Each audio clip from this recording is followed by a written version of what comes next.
Everybody, I'd like to call our special meeting workshop to order. And City Clerk, roll call. Mr. Hutchison. Here. Mr. Willis. Here. Mr. Williams. Here. Vice Mayor Kapusi. Mayor Mallon. Here. All right, we start with ceremonial activity, and we're going to recognize Mrs. Miroslava Roslip from Cocoa Beach Junior Senior High as the recipient of the 2023 Sustainability Award for her efforts and contributions in promoting environmental initiatives in Cocoa Beach. And Kelsey, you want to take it away? Good evening, commissioners, Mayor. I would like to bring up Jim Torpy. He's the vice president or the vice chairman of the Sustainability Board. Good evening. Good evening.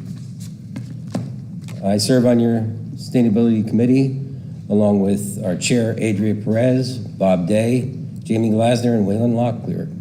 We're supported, of course, by Kelsey. And here's an ad. Our committee meets on the first Wednesday of each month at 6:30 p.m. Our next meeting on May 3rd, we will host students of Freedom 7 Elementary 6th grade for the third year in a row who will present their sustainability projects. Please consider attending or watching to see what our youth is doing for sustainability. I know you will be proud of the students and the teachers. So, to contribute to its mission to build a distinctive, world-class small city with a vision to ensure the quality and sustainability of our natural and built environment, the city has established the Sustainability Awards program. This program recognizes and celebrates members of the community who are leading the way to a more sustainable future. The award honors residents, businesses, community groups, and/or nonprofits who have demonstrated an outstanding commitment to our city's sustainability goals. In our first year, we received 4 nominations. They were Brevard's Green Team, Freedom 7 Elementary 6th grade, Keep Brevard Beautiful, and Mrs. Roslip, Cocoa Beach Junior Senior High School Science Department. All who are nominated are doing fantastic work. On behalf of the Sustainability Committee, I would like to thank all of them for promoting sustainability and for making a positive impact in the Cocoa Beach community. Mrs. Slopka Roslip was selected by the Sustainability Committee as the inaugural winner of the award. She was nominated by Mr. Cole Manis, Assistant Principal of Cocoa Beach Junior Senior High School, for her efforts to save the Indian River Lagoon and improve our beaches.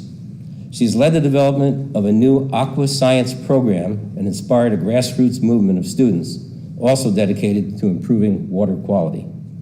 Mrs. Roslip implemented a Blue School grant project called From Diatoms to Dolphins, where students learn about the importance of plankton in the IRL. She has dedicated many weekends to sea oat plantings and beach cleanups with the Surfrider Foundation, City of Cocoa Beach, and Keep Brevard Beautiful. Please join me in congratulating Mrs. Roslip on this award.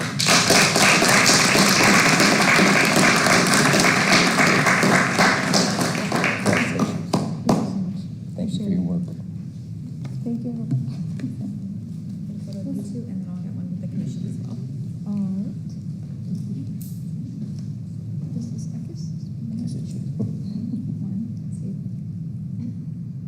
Get one with the commissioners as well. Yeah.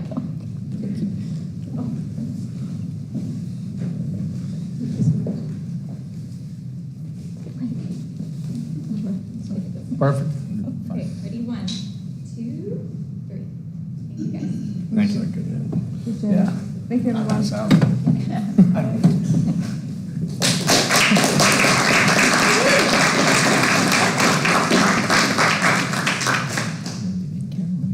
Wow, fantastic. Congratulations. All right, and we have a special presentation, from our audit and annual comprehensive financial report, now called the ACAFR, formerly called the CAFR. ACFR. Okay. I have questions. I like ACAFR. I have questions on page 73, No, page not 8, 91, and page 119. We'll have an opportunity to digest this material. Look forward to Patricia's report, and we also have our CPAs, Carr, Riggs, and Ingram here. Good evening. You need assistance? Do you need assistance? I don't I don't think so. I didn't bring the PowerPoint. I just gave it to you printed out. I wasn't sure what the AV situation was going to be in your new council chambers. We'll just kind of go high level here. First in the bound document, again, this is in draft form. There will likely be there's a couple things that still haven't been reviewed all the way through our technical review process. So there may be some minor changes, but we don't expect any changes to the numbers at this point. Those have all been reviewed. We're really talking about the MD&A and the transmittal letter at this point. The opinion for this year, this is the audit of the fiscal year ended September 30, 2022. The audit opinion starts on page 1 of the document after the introductory section.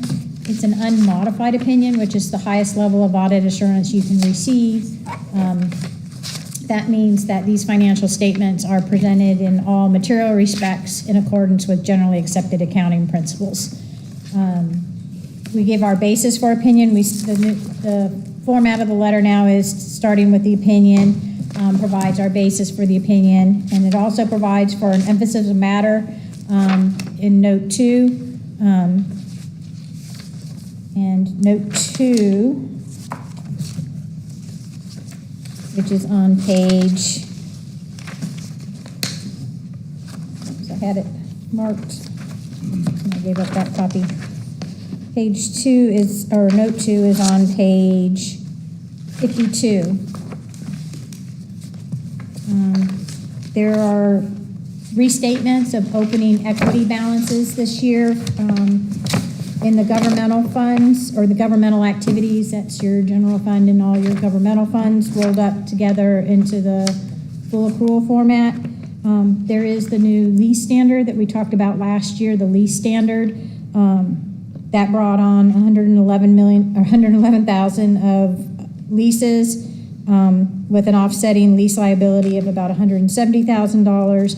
So a net impact on the opening equity for the governmental activities of about $57,000. There was another restatement on the business type activities. If you'll remember last year, there was a restatement related to a generator project. What happened was, as your team was able to dig into that issue further, they actually found that the project was in there, but it was in their depreciation system, but it was misidentified, so they were not aware it was the generator project. So as they're going through this process and cleaning it up, they found, 1, that it was in there, and 2, there was a turnover in staff during the audit last year, unbeknownst to all of us. The person that was handling capital assets prior to her departure had already added it to the depreciation system. We had added it again, so we're taking out that duplication in this restatement. So again, not a cash entry, it's simply a matter of cleaning up that subsidiary ledger and getting that cleaned up.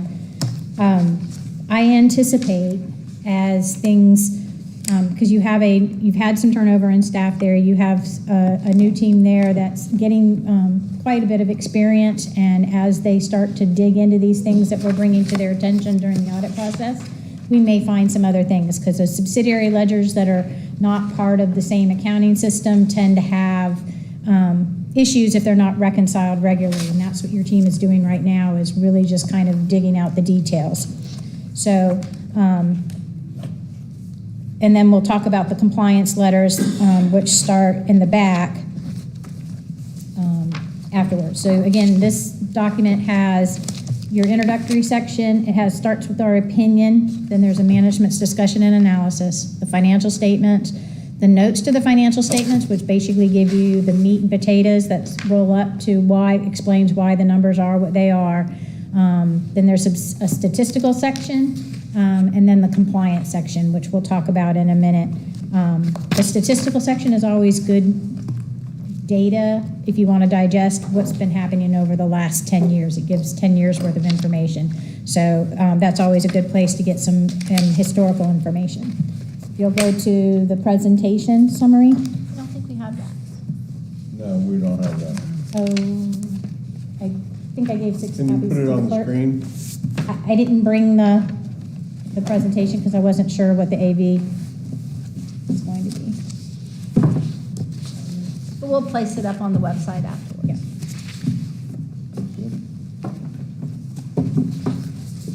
Thank you.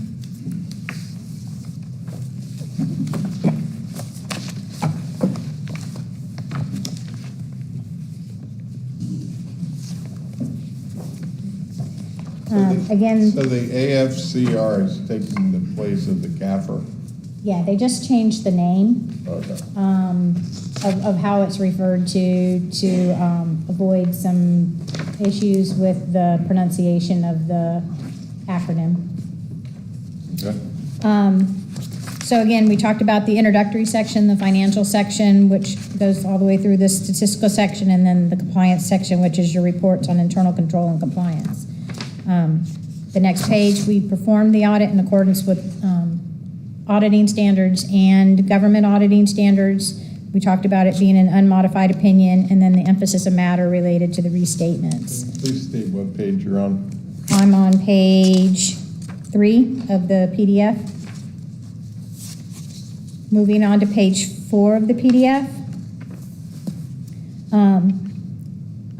The statement of net position that you're going to see in the in the financial statement document is full accrual accounting, whereas the fund financial statements that you see in your budgetary reports during the year are on a modified accrual basis. So there'll be some differences there, and the financial statements include a reconciliation of that.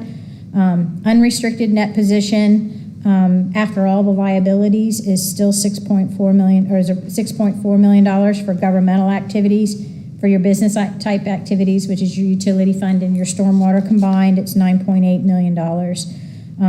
Those are the funds that on the full accrual basis you have the ability to use as you see fit for city purposes. The restricted net position for governmental activities is $3.2 million, and it runs the range from debt service restrictions, some law enforcement restrictions, some capital project restrictions. And then the business type activities have restrictions of about $2.3 million. On page 5,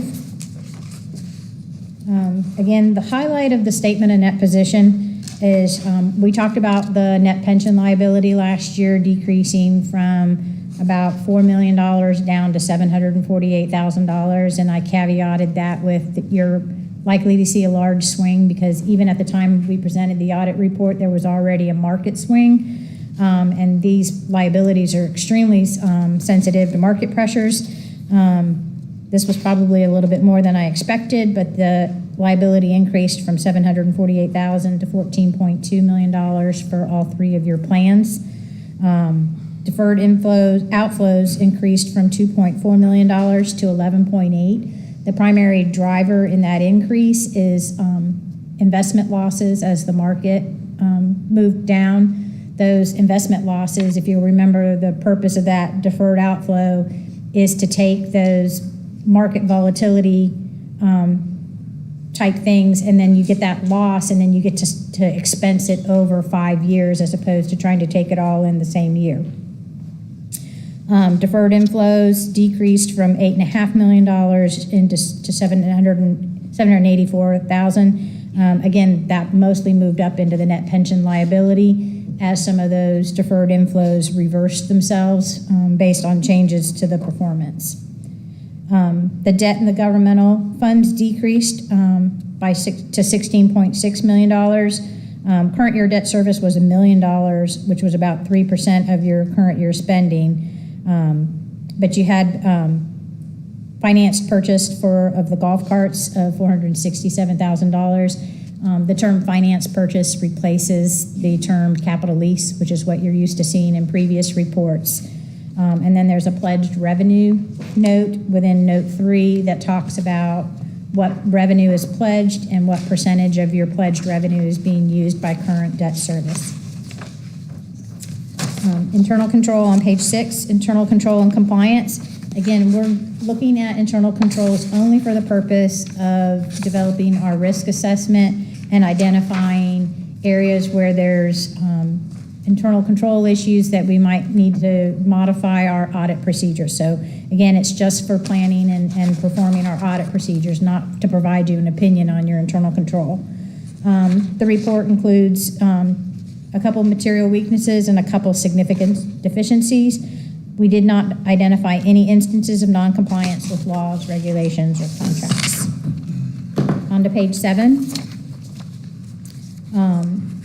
Revenue recognition. Revenue recognition was an issue that we talked about last year.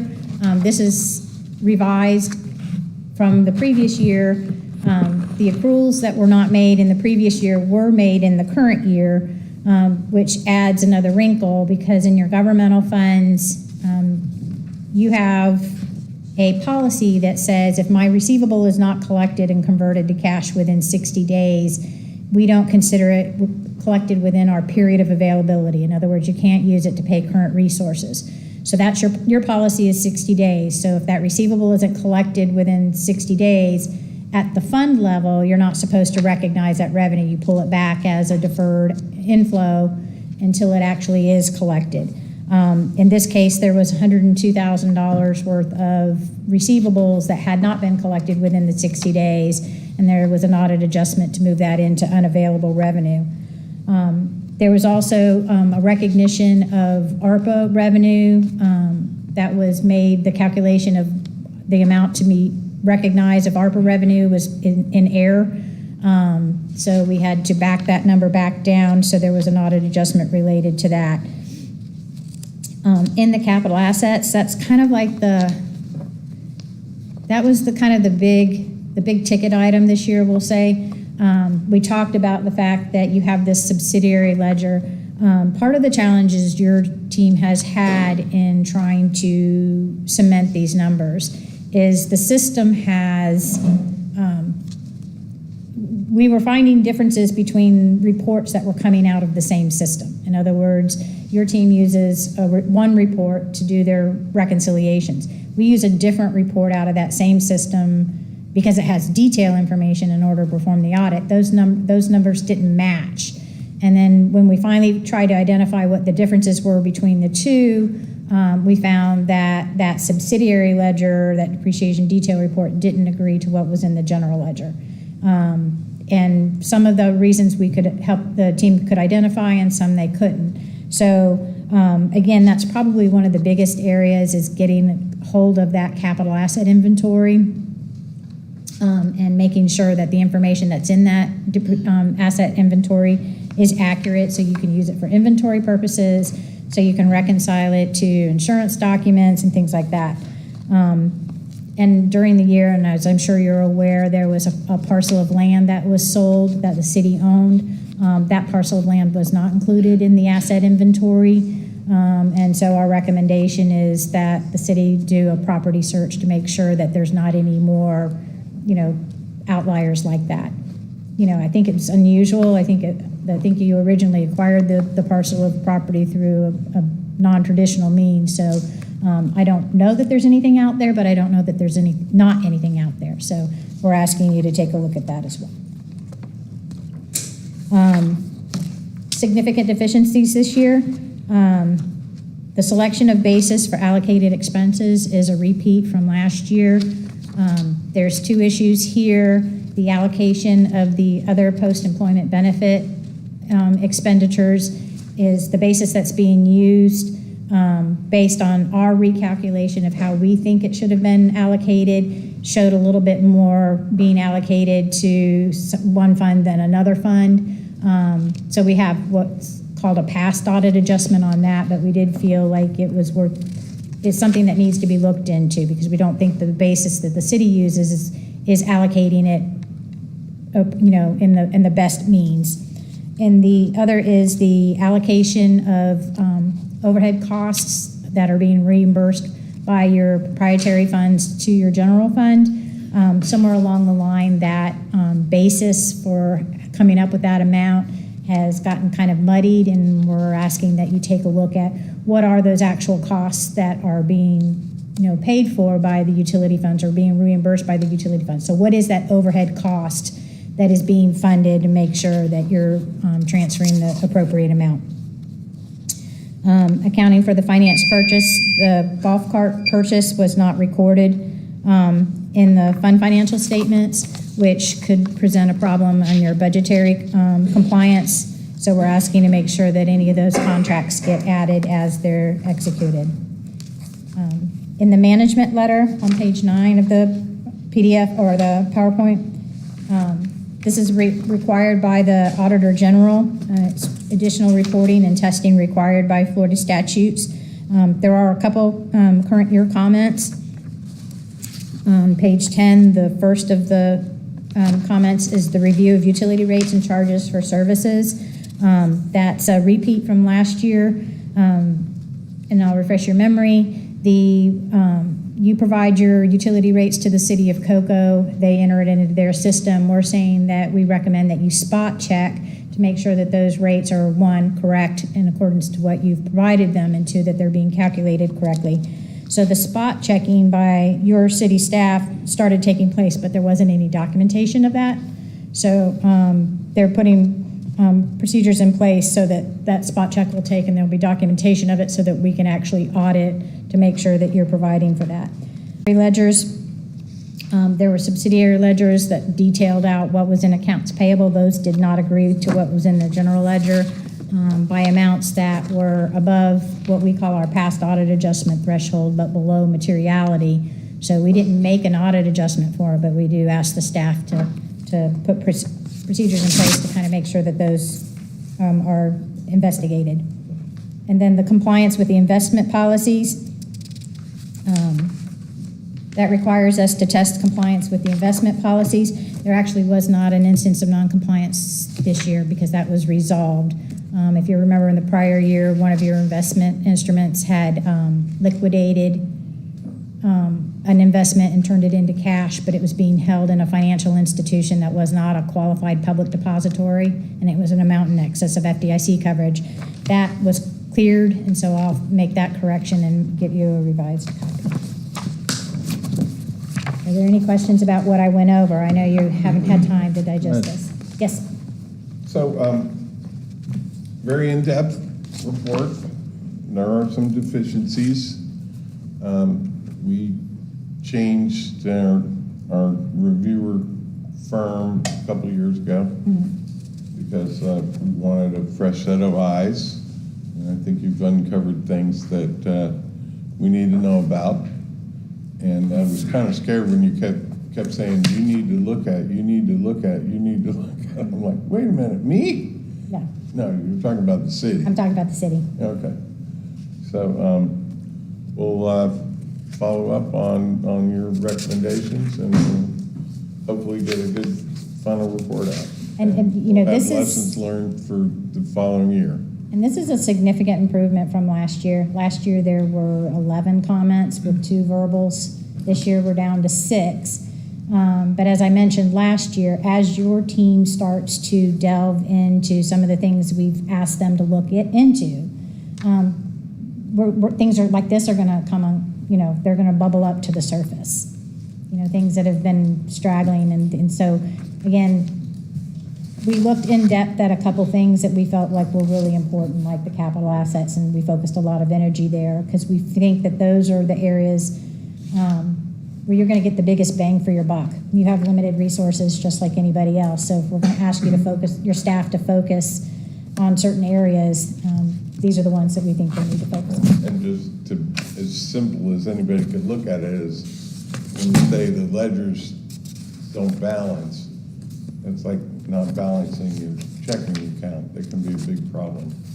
Could be, or it could be nothing, but again, that's just a matter of, because, yeah, we But don't know. For a regular person, Right, if you're not balancing your checking account, it could be, it's obviously a big problem. exactly. But in this case, it might be just the way they did it, and it's all gonna come out in the wash. Yeah, and I always liken it to, like, if you have an inventory of assets that you have on file with your insurance company and things change and you don't update that list and something happens, you know, your insurance company doesn't have that accurate list. So you want to make sure your list is accurate so that everybody's on the same page. You want to make sure you're insuring the right assets. You want to make sure that you have a good inventory so you can say, I have a fleet of vehicles and they're aging and in 3 years, I'm going to have to replace it. So from a budget standpoint, I'm going to start planning now. But if you don't have an accurate list, it's hard to make those kind of management decisions. Thank you. Yes. Thanks, Yvonne. You have a tough job. When somebody says auditor, it's usually a bad thing. But I mean, that's your job. Your job is to uncover these things and what we've been doing wrong. And that was kind of, to Commissioner Williams' point, why, I pushed to have another firm look at our audit to see if there's any things that we needed to improve. In regards to the capital asset ledger, is that a software issue? Has that been rectified now? I think it's a software issue. I think at some point the software itself it might be destabilizing. Because it was weird where the reports, it's odd to me that the reports are running, and you can run 2 different reports from the same system and get 2 different I mean, answers. it shouldn't happen, right? That You should shouldn't get the happen. same number. And so it's either the parameters aren't exactly right, but it was like the tower truck that we talked about last year. It was in the depreciation detail, which is what we have to audit because it actually tells us what is this asset A acquired on such and such a date, right? So, but if you look at the detail behind the asset balance report, it was different. It was in there for a different amount and nobody knows why. So, and I know that a lot of times in order for your team to get a correction made, they have to get the software vendor involved. So, I'm not going to tell you how to do it, but it makes us uncomfortable because we have to dig deeper because we can't necessarily rely. If we see discrepancies in reports like that, we have to dig deeper in the detail to make sure we're getting to the best bottom line. Thank you. We currently have still HTE or Naviline.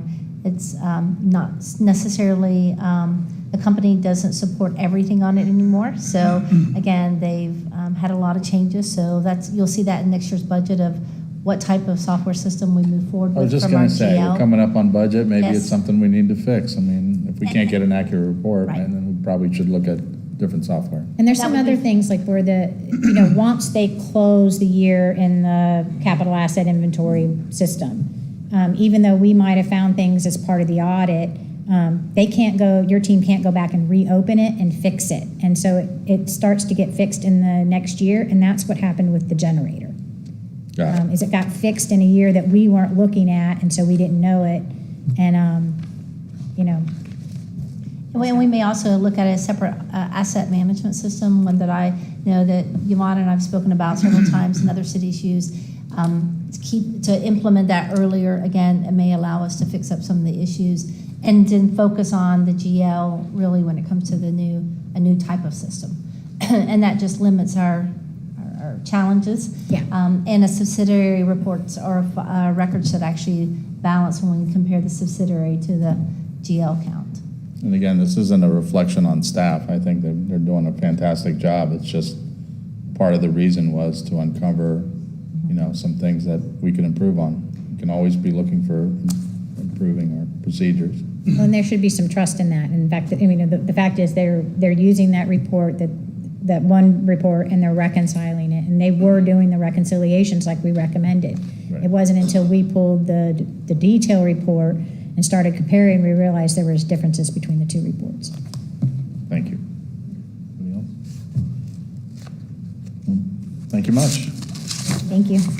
Yvonne has also opened the door for all of you to reach out, and if you'd like to sit down and meet with her individually, after you go through this draft document, she will welcome a conversation either by phone or at City Hall or wherever you'd like to meet, answer your questions, and then we'll put out the actual document on Friday with GFOA so that we can file it and then bring back a bound copy at some point in time in the future. Yes, with a nice pretty cover, Thank which you. makes it all better, right? Put a nice pretty cover on it, dress it up. Lipstick on pig. Thank you. All right, thank you very much. All right. Public comments on any items not on the agenda. Anyone?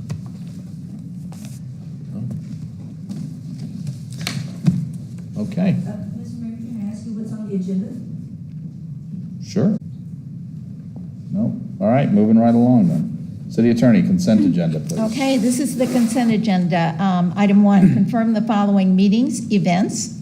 May 4, 2023, 7 p.m., City Commission meeting. May 18, 2023, 7 p.m., City Commission meeting. June 6, 2023, 6 p.m., fiscal year 2023 budget work session.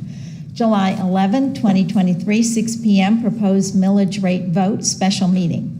September 6, 2023, 6 p.m., tentative millage and budget vote, first public hearing. September 21, 2023, 7 p.m., final millage and budget vote, second public hearing. Representative Robin R. Hayes, City Manager, recommendation confirm.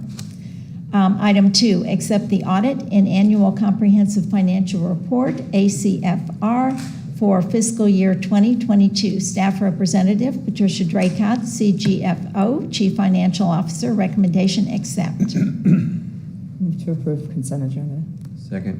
I just have one comment. I know we're not supposed to comment on the consent agenda, but city manager, we're not showing any commission meetings in June, July, August, or September on that list. And so is it going to be that sparse? that we No, sir, don't- those were on the last agenda. These just covered the meetings that were not on the last agenda. We'll be glad to put them all on there again, but you approved the other ones through July last meeting. So again, we just put the budget ones on there. Darn, I The special thought you were meetings. giving us the summer off. I don't have that authority, sir. I'm just saying, if you're going to list meetings all the way through September, you might as well show all the meetings that are planned. These were really your budget and your special meetings. That's what we addressed in this one, because we did not address that at the last meeting. So that was the purpose in that, so that each of you can make sure your calendars are synced for nights other than your regular Thursday night. Fun times. Sorry, All right, we have a motion and a second. All in favor? all Aye. right. Passes 5-0. All right, City Attorney, item F1. Okay, new business. 1, discuss noise regulations. Representative, City Commission, recommendation, discuss. Move to discuss. Second. We have a motion and a second. All in favor? Aye. I'm interested from hearing from the public, but I'm sure this is our only opportunity for us to chat as well. So I'd prefer to hear from public first, unless you guys have a burning desire to start chatting. I'd like to hear what everybody has to say. All right, we got one. Jamie, I'm sorry if I mispronounced her name, Weinreich? Yes, wine rights, yeah. Weinreich. Yeah. Please come up to the podium.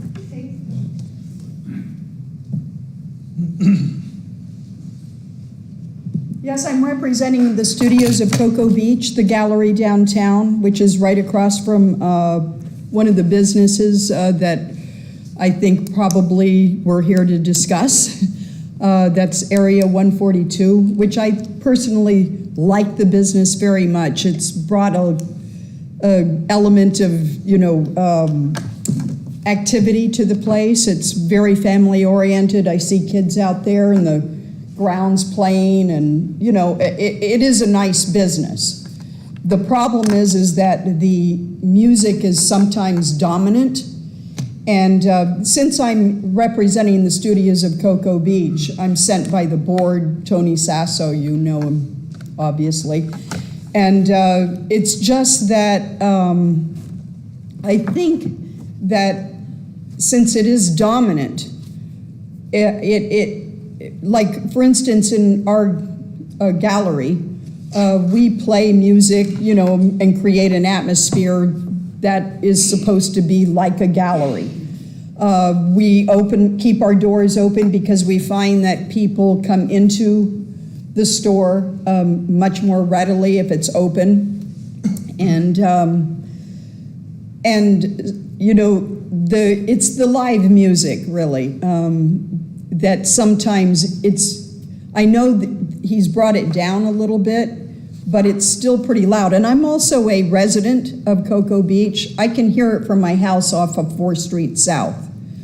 So, you know, normally we have to close the door. We can't even talk to people really because unfortunately we're right across the street.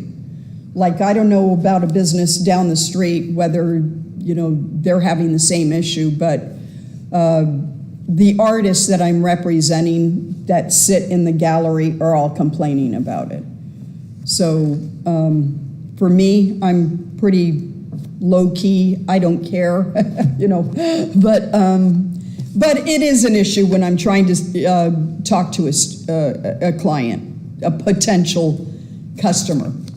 So that's about all I really have to say about it. Okay? Thank you. Anyone else? You can just come up and state your name and address for the record, please. No, it's a workshop. It's pretty informal. Just need to state your name and address and come up to the podium.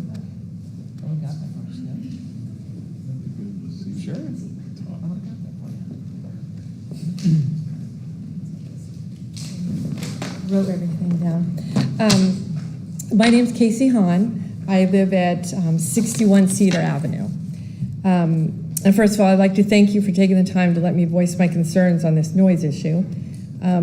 We live right behind Salty Sisters, right behind Salty Sisters. I've lived there for almost 20 years, and my husband almost 26. We've seen the establishment change hands a lot over the past few years, and we've listened to lots and lots of bands from our backyard. And like the lady said before me, we've enjoyed it. It's honestly, it used to be really nice. We could sit out there and listen and go back into the house for some quiet. Now, however, we hear Battle of the Bands every weekend and some weeknights.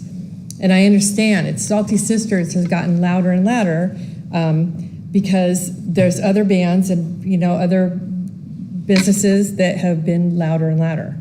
And I think they get loud so that they drown out everybody else. And so we have 4 bands in every Saturday, Friday and Saturday night. And the stage in one of the businesses faces the residents. So if they have a band faced with the live music, we hear it all the way down where I live. And it's inside the house too, it's not just outside. In the past, and like I said, I've never done this before, so forgive me. In the past, I called the non-emergency police line and was told there's nothing I could do before 11 p.m. Before 11 p.m., it disturbs us inside the house. It's incredibly loud. Now I know different, so now I will be calling before then. It would be great if they could just, everybody just turn it down. And the business, the one, I've messaged them, I tried it that way, and very nice, turned it down. It's just everybody is just, you know, it's like in a room and everybody's trying to talk at once. You just get louder and louder and louder. And yeah, they could just turn it down. I don't know a lot about the decibels and levels, but there has to be some way just to bring it down the way it used to be. I do enjoy the music, just not so loud. Thank you. Thank you. Anybody else? Sir, in the back.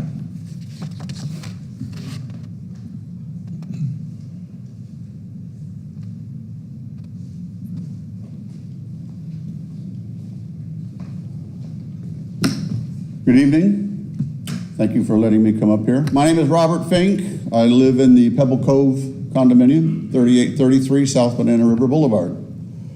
We have the unfortunate pleasure of having to live within earshot of a bar establishment called Island Time Marina and Bar.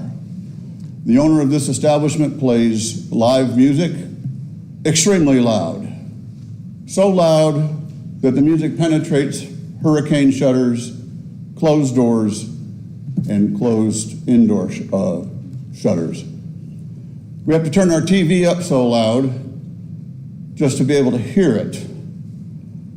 We have tried, some of our neighbors have tried to call the police to complain about the noise.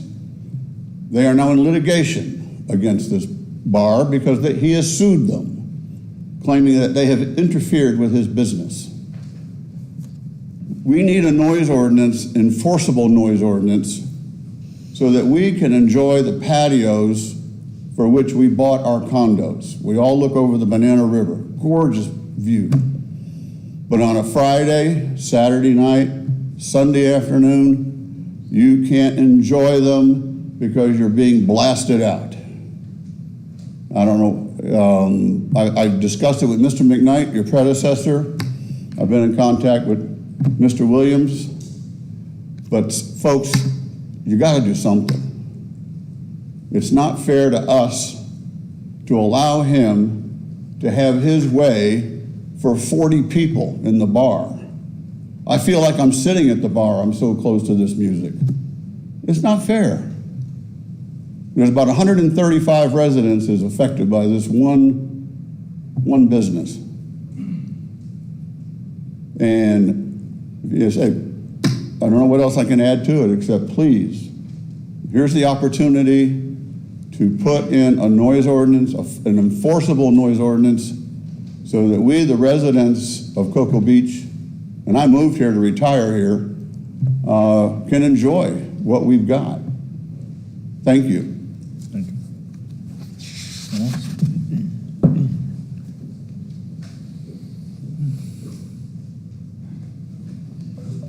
Okay, I'm James Stadler, owner of the Valentine, and I'm glad I saw you. This guy, let me read some of the stuff he's been saying about the place. Of course, I got a lot of letters that went through you, but I got this special one that went through, sends it to the health department. We get health inspections like everybody else does. I got a clean place. My kitchen is spotless. My bathrooms are spotless. But listen to this, and that's all I'm going to take. I'm glad I saw you. He's been doing this behind the scenes. Okay, this is from the health department. He came to do an inspection. He goes, look, I got this letter. I said, well, what's it say? He told me. I said, well, can I get a copy and who sent it? Well, no. I said, well, what if I tell you who sent it? He goes, yeah. I said, was it Bob Fink? He goes, yeah. I said, he sent me this.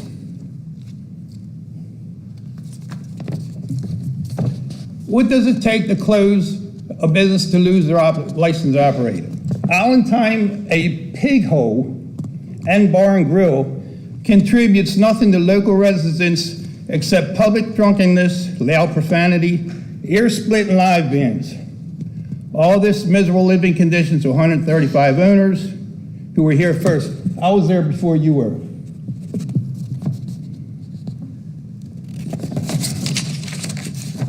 Commission has done nothing to improve or enforce noise ordinances. And they know all the police complaints against the bar. Allentown owners has sued complainants for harassing his business. Yes, I did. He've called the business to turn the music down. Nobody says that to you. F off. I don't even cuss. My people are good. My customers, I'm 68 years old. My customers are pretty much between 60. You know who you are. Let's try to keep it civil, folks. Sir, let's try to keep it civil, please. Well, no, I'm here for my attorney. We're all. Anyone else? You'll be after me.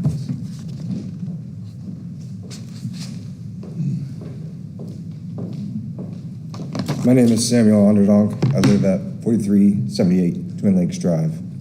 Good evening, esteemed members of the City Council and residents. I am grateful for the opportunity to speak with you today about an issue that is near and dear to the hearts of many in our community. The maintaining of noise ordinance hours until 11 p.m. As we all know, Cocoa Beach is a wonderful place to live, work, and play. But there are times when our desire for peace and quiet can stifle the growth and development of our city. While I understand and appreciate the needs for noise ordinance to maintain tranquility of our neighborhoods, I strongly believe that maintaining these hours can provide numerous benefits to our community. One of these benefits is the ability to support local artists and businesses who have suffered immensely during the COVID-19 pandemic. As we all know, the pandemic has hit the arts and culture industry hard. Many artists and businesses have been unable to perform their services, and as a result, have lost out on much needed income. By maintaining noise ordinances hours, we can give these artists and businesses more opportunity to perform services and showcase their talents to a wider audience. This can not only stimulate the local economy, but also provide a much-needed boost to our cultural scene. But it's not just about supporting the artists and businesses. Maintaining noise ordinance hours can also help create a more vibrant and engaging community for everyone. By allowing concerts and festivals and other events to operate until 11 p.m., families can attend these events without worrying or about having to leave early due to noise restrictions. This can help build a stronger sense of community, leading to more enjoyable and safer living experiences for everyone. Moreover, maintaining noise ordinance hours can also lead to increased economic growth. Local businesses and organizations can benefit from longer operating hours and increased foot traffic, resulting in earnings and improving property values. This in turn can lead to more prosperous and thriving city for all residents. In conclusion, I urge you to consider the potential positive impacts for maintaining noise ordinance hours can have on our community by supporting local artists and businesses, fostering community engagement, and promoting economic growth. We can create a more vibrant and thriving Cocoa Beach experience for all. Thank you for your time and consideration. Thank you. Anybody else? Yes?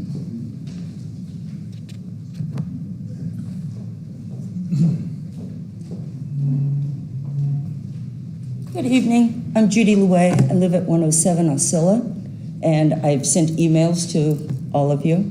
So I've given you my recommendations, working with the planning department, working with the police department, working with the community, bringing it all together. I do have another recommendation, and several people brought this to mind, is that you limit the distance between outdoor venues. That hasn't been brought up yet.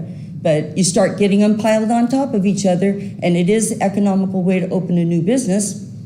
Put up a fence and put up a stand, and you got it going. This is not acceptable. As many people have said, we're having to shut our hurricane doors and the blinds, and we're still hearing it. I measured at 60 decibels last weekend, and that wasn't even really loud. We've gotten up to 75, 80 decibels at my house in my backyard. That is extreme. If you don't know what it is, it's very extreme. It's where you can feel the bass going like this in your chest. Not acceptable. That's not what we bought here 10 years ago. That wasn't in the community plan of where we were going to go 10 years ago. So I really appreciate you guys listening to the community and taking some actions and getting this stopped before it gets worse. Thank you.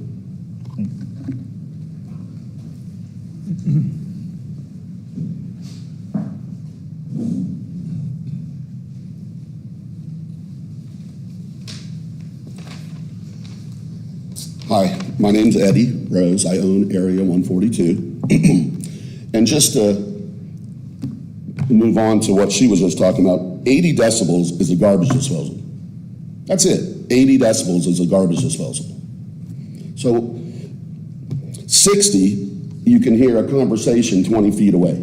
That's 60 decibels. It's a normal conversation. I've researched this a lot since, I'm getting hammered on social media or whatever. The wind carries it a lot. The wind carries the noise a lot. So depending on which way the wind blows, which sounds funny, it's loud in some areas. As for the art show, the art studio, she's 40 feet away from our business. And they opened the door. To me, that doesn't make any sense. It is their right to open a door, but it's also my right to have music. And, you as commissioners and mayors, you have to be commissioners and mayors of the entire city of Cocoa Beach, not just 135 at a condo association. The wind must blow that way too. I don't know. We at Area 142 use our decibel meter every single time we have a show. And we walk down to Orlando Avenue, the one right next where Heidi's is, and we start there and we video it, and it's 60 decibels. You can hear traffic over the music. And we walk all the way up into our venue where it is about 80 inside the venue. So it drops 20 at that road. And so it's dropping farther the farther you go.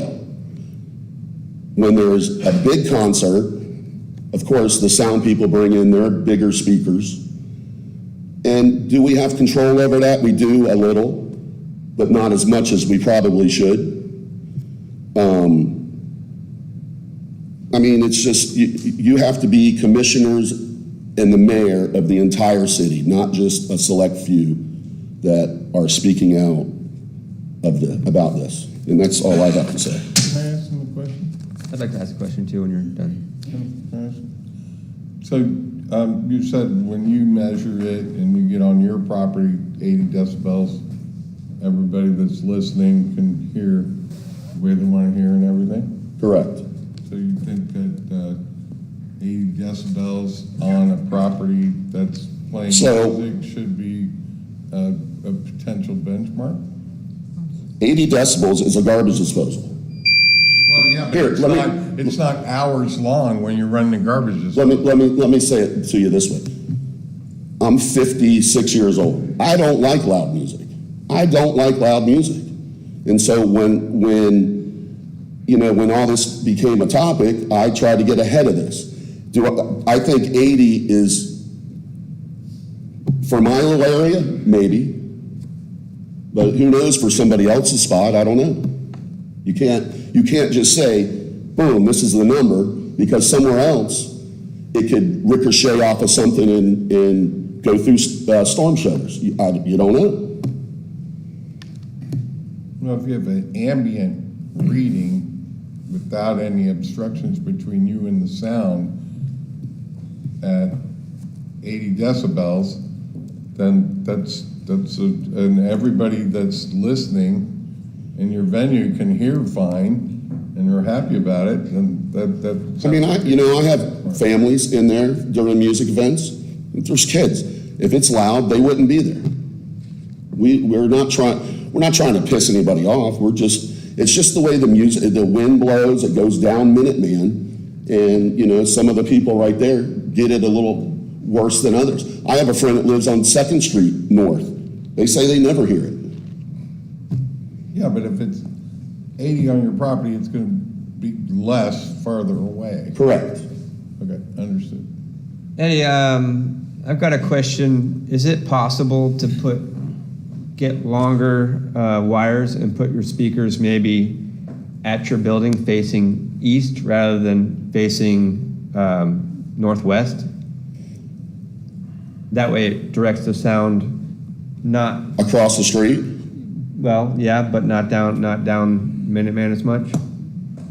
Because what happens is northwest, it ricochets off that Minuteman downtown and.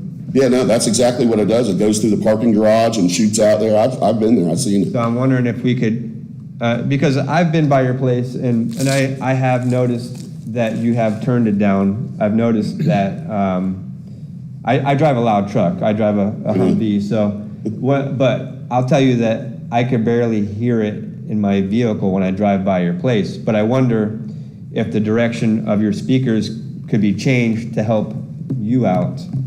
If you can just get longer cables and then face them east rather than west. Well, it's not my speakers. It's the sound people's speakers.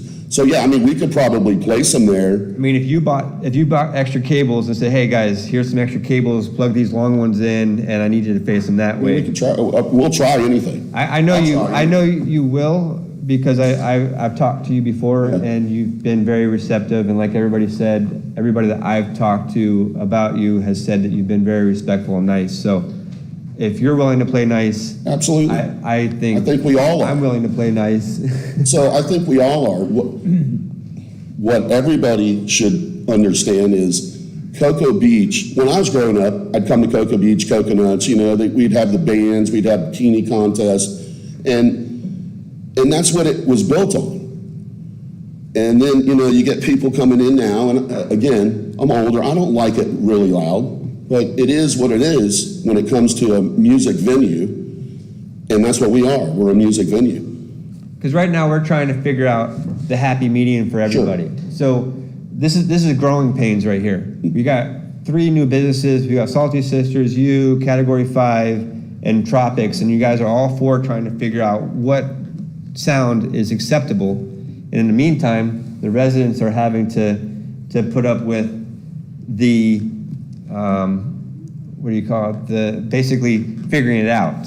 So as long as everybody's willing to work with it, once we figure out what works best, then we can figure out a better idea for what we need to do for parameters. Vice Mayor, can I make one quick comment? Yeah. So I've lived here since 1986. I live off of 4th Street South. And on a, maybe a Saturday night or a Sunday afternoon, I'm in the backyard and I could hear country music. That was Beach Shack. I could hear pseudo rock and roll. That was Coconuts, okay? But you had to listen to be able to, actually make out what song it might be or whatever, okay? So what the Vice Mayor is saying is if you turn your speakers that way and you got, Hunker Down, did they change their name? No.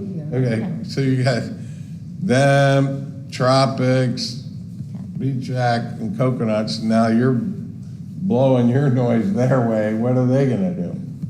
So anyway, I just think there needs to be some kind of resolution. Can I make a comment? So the tricky thing about this is too, and we've done a sound study in his area back in 2019 or 18, the Island Time Arena. It's just, I think it's hard to find one solution because sound and sound waves are very variable depending on heat, wind, a lot of factors. And the sound travels up like 33 degrees of an angle from where it starts. So to say, face the speakers this way one day or face the speakers this way another day, it's hard to say for that particular day with weather conditions, temperature conditions, what the right solution is. So before finding one thing, I think it would behoove us to do some kind of study downtown because it just changes so much. We can't say what works for one day or even one afternoon will work for the nighttime or the next day. And as a reference for like 75 dB as far as decibel goes, that's the beach. It is. That's all it is. That's It's nothing. water, yeah. It's really nothing. A concert is 120 decibels, for reference, at a concert. It's hard to put limitations on sound. Well, that's what I was saying. I didn't want to limit him, but I wanted to see if maybe there's something that he could try to help at this point. Funny you say that, though. I'm going to propose to the city soon, I'm going to put some more containers along the side where the cabanas are right there. So that's going to block a lot of the sound also. So make sure it gets approved. I'm just saying that what I've noticed is that sound, it hits my building and it stops. But once it gets around that corner, it goes right into their store. I know I see it. I know I walk over there and I check it out. So maybe the containers on the side there will shut that down and it'll catch some other music from across the street. I don't know. And it's not just, there's like. I get blamed for everything, so whatever. There's several businesses that play music and face to the street, neighborhoods, so. So we got a ticket a couple weeks ago. Police officer came, wrote us a ticket, and he goes, "It's not even loud, but I'm writing you a ticket." Come on. So if you have noise from a source at let's say 80 decibels, okay? It's a scientific fact, no matter what the wind, the temperature, or whatever, the farther you are away from that source, the less the noise is. So it's not like you're gonna have some kind of temperature inversion and wind inversion that's gonna amplify the sound farther away. Well, sound carries over water. Well, I know. It doesn't, but it's not gonna get louder. But it still carries that same tone Couldn't 100 do- yards down the road. I agree. I've spent lots of time on the water. When I ride my airboat, they always complain. So I have a question. Is this a policy issue or an enforcement issue? Would love to hear from the police of what is the challenge in terms of enforcing or what you got a ticket for? Well, I can tell you Because I that know the it's- police have been to our place 20 times, Wayne. And they come and they're like, it's not loud. So people are calling in. It's just the same thing the guy Allentown's going through. They call in, and you don't know who's calling because they won't tell you. So, But I think that's key to writing policy adjustments, is understanding if this is an enforcement issue and they need different tools, or we need to set thresholds. well, there are free tools in your little noise ordinance thing that you have access to. So after 11, what I would like to see refined is the before 11 policy. You know, I like a hard limit, whatever the thresholds are. It sounds like we're throwing out solutions here, but if we're going to talk policy, I think we need to mirror measurable thresholds, whatever they are.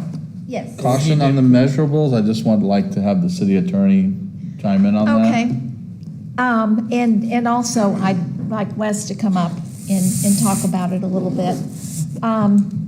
When you use particularly in a situation downtown, you've got sound coming from all different areas.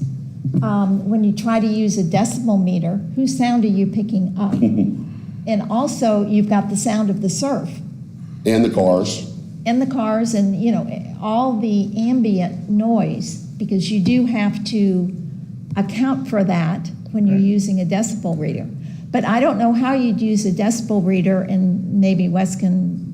What if you did a decibel meter at the speaker itself, and you said, this is acceptable at the speaker itself?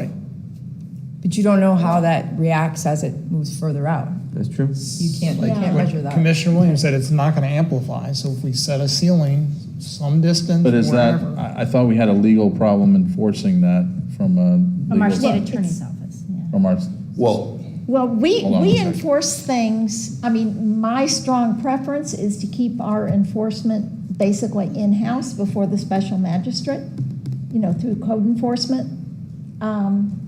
So, what the state attorney's office, might do with it, because I don't think it's really a criminal issue. It's not like theft or something like that. It's more like a code violation, which it, would be.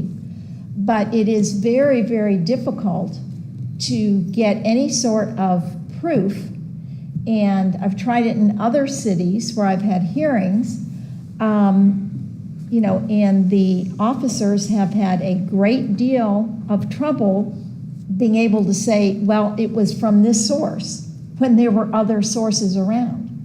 And when I had one where there were actually very, very loud, this is going to sound stupid, but crickets.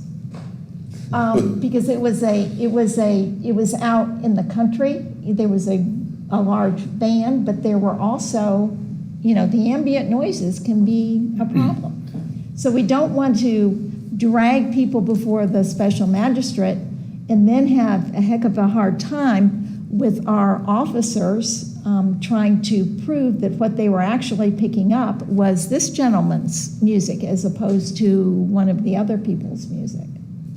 Well, I can tell you that there are sound devices that not only will give you the sound level, but they'll give you the notes that are being played and the sound levels of those notes in that music versus the ocean and everything else. They can filter that out. They may be expensive, but there are such devices. Okay, well, we have a sound expert we used back in 2018-19. Well, maybe he needs And to he buy would- new equipment. Well, no, I'm saying we could contact him. I work for NASA. No, I understand, We and I- differentiate sounds from space. That's not I what she's am, saying. I am not questioning He did a that study you're for correct. us. He did a study for us I'm back saying that if these are new devices, then he's at University of Florida. He's an acoustic engineer. Yeah, so I'm saying you We can maybe- differentiate. You can filter out everything else, and you can dial in on the music being played from that particular place and that's- get a sound reading on it. I don't question anything. I mean, we're flying, to wherever, but, sure, if we can do that, and if we can, forward those devices, and if we want to go that route, What are you gonna I'm fine with it. put one of these things on top of a police car and? I'm not saying how to. You know what? How to implement it. Yeah, I'm not just saying, don't tell me that you can't measure sound and delineate it to one particular source. just, when you in can. I'm sure you're absolutely correct. I'm just saying that the devices that are used by police officers pretty uniformly aren't like what they use in NASA. Like as good as my cell phone, right?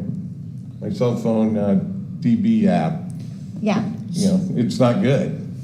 Just, it's a conglomeration of sound coming Right. in my phone. Right, and maybe if the city decides that that's the way you want to go and get something like that, I'm sure we could.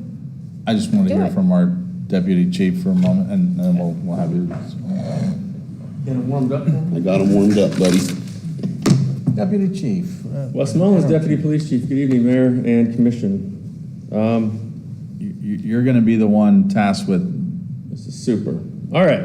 It's like So, do you guys want me to kind of roll through my stuff, or do you want to ask me some specific questions? What would you guys prefer? Okay, so we recognize that there is a delicate balance here. Okay, we certainly recognize that.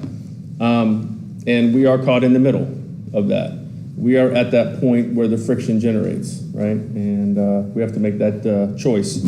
We prefer that that choice be as clear and concise, and that line of demarcation be as clear as possible, so we can either have a violation or not a violation. But that comes with some pluses and minuses on both sides, right? So we had a meeting a few months ago with the downtown folks, and it was a very, very productive discussion. Music and noise was one of the things that we came up with and talked about, and everybody was on the same page, and I think everybody still is on the same page. I don't believe that there's any ill intent or maliciousness, and I have not heard from many of our folks when we go to these businesses that they're given too much of a hard time from anybody. So we haven't had that kind of an issue that I'm aware of. Civil versus criminal is kind of where we're coming from right now. So what you guys have to think about and decide is, how do you want to roll this out? Do you want to roll it out as a civil infraction, or do you want to roll it out as a criminal infraction? All right? One says civil. That's good. We have one vote. Okay. Civil. 2. Okay. 3. Can I go now? All right, good. So if it was that easy, I would just roll. So here's the deal. The state attorney's office is trying currently to prosecute some cases with decibels, but there are some challenges to that. All right. There are some challenges to that. How is the instrument calibrated? To your point, what is the quality of the instrument, Commissioner, right? How long is the test duration? I don't know what the acoustic specialist from UF said, but the county ordinance is currently 15 minutes. All right, now that creates some issues. Over 15 minutes, what other kind of inside and outside noises can you pick up with such a device over a 15-minute span? And on the other side of that, they also are having some issues with noise where somebody will have their music up for 14 minutes, shut it off for a minute, and turn it back on. It's got to be 15 continuous. There are ways to get around all of these things. All right, so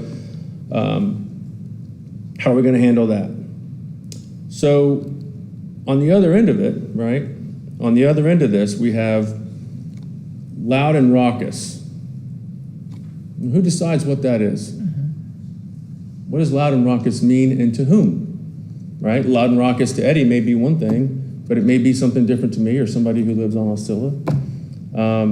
I just don't know what that really even means, I think, to Becky's point. In 1523, it talks about volume then necessary for the convenient hearing of a person or persons who are in the vehicle, room, or immediate area. I don't know what convenient means, and I don't know what immediate area means. It means different things to different people, okay? Totally different things to different people. So how is the instrument? Let's say we go the criminal route and we try and do a violation for our noise ordinance. How is the instrument calibrated? Is it calibrated before and after each use? Do we know that it works? Do we know that it's only picking up a specific business? All of those businesses, let's use the Palm Bay ordinance for example. The Palm Bay ordinance says 75 feet away, all right? There's not a business downtown that's 75 feet away. So how do you pick that up? How do you differentiate a distance between those businesses? All right, that's an important distinction. So there are some challenges. I have talked to the state attorney's office. When you go the criminal route, you have a lot of challenges. You have Skip the criminal route first. okay, not a problem. Criminal route will be skipped. So then what would you like to know about the civil route? I mean, what you really need to know then is decibels or distance and time. That's what you have to figure out. That's it. There's really no other complicating factors here. You either do decibels, which I think there are challenges with. The city manager thinks there's challenges. The city attorney thinks there's challenges. Some might be insurmountable, or you go distance and or time. There are no other solutions to this, really. I mean, if you really think about it. So, you know, we'll do whatever you want us to do, and we'll do it to the best of our ability, and we'll do it as effective as we can do it. We just need to know, do you want us to do X amount of decibels as evidenced by X amount of duration at X amount of, you know, frequency, or do you want us to do 7 to 11 within 100 feet of a business, or whatever you decide to do? And that's the question. And then within that, if you decide to go decibels, do you do decibels within residential versus mixed use? And then do you stagger decibel levels, 75, 80, 85, 90? Do you do it on weekends and days? Am I saying it correctly, or is there anything that I'm missing? No, you're right. No, it's, you're Okay, so hitting all the points. these are some of the kind of things that we've dealt with in the past and challenges. We have had a lot of complaints. Not a lot. I mean, honestly, we haven't had as many as one would think. There have been 11 for Area 142, but to be fair to 142, everybody said it was 142, and it was not just 142. They're just all within 70 feet of one another. So I don't believe it's one particular business, but there has been, at least initially, anecdotally from our folks, some sort of competition because everybody wanted to be heard initially. You know, so this is the balance that we're walking. We've given everybody warnings. We've given everybody ample warnings. We've written 3 $25 citations. That's it. And we haven't had a lot of issues since. We've written 2 on April 7th and 1 on April 20th. And that's my spiel.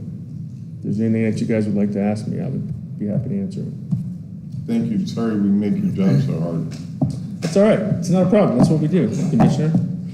Well, I mean, this is about balance, right? When I first moved here in 2007, downtown was dead. It was nothing, right? We spent considerable amount of money hiring an architect to give us a vision for downtown. The idea was to encourage outdoor dining, arts, music.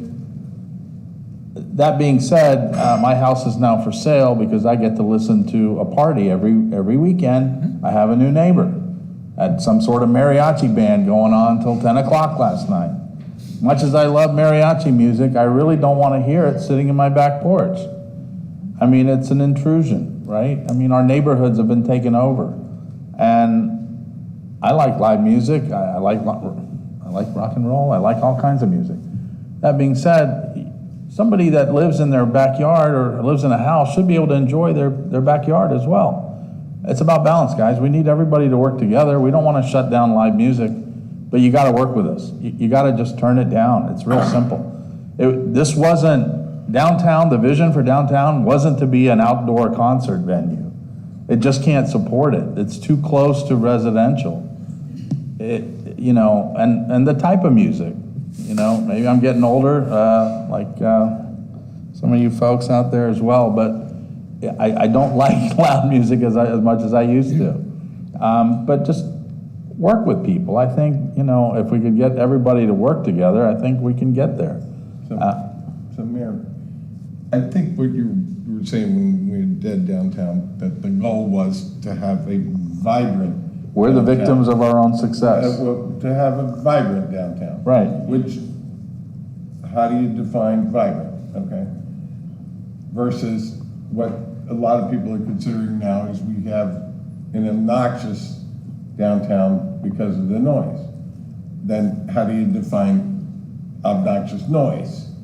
So, everybody wants a vibrant downtown, but the people, that have to live here and aren't participating in these venues don't want to be, have the obnoxious part of it. But again, how do you define it? How do you enforce it? So I like what you said. Just please, let's tone it down a little bit, but that's not going to, unless there's some kind of miraculous voluntary compliance, I don't see it solving the issue, and that's what we're here to do. So one thing I think is I never want to trade community for revenue, and I feel like the fact that in the last 3 months, I can't imagine that's residents that are supporting the demand for this 3 brand new bars. I think it's a lot of potentially non-Cocoa Beach residents now causing problems for residents with the loud music. So I agree. We've got a couple solutions, but I think we need to look at putting definitive metrics in the policy somehow. I know there's some challenges legally. One thing that was in the agenda was the findings from 2019. I'd love to hear what came out of that. It sounded like we had a lengthy discussion and hired a sound consultant or didn't hire a sound consultant or something. Not a whole lot, I think, actually came out of that. So here we are 4 years later with the same problem? Or? Well, on Jim's behalf, Island Time, I've been to his establishment as well. That man has bent over backwards to try to mitigate his sound.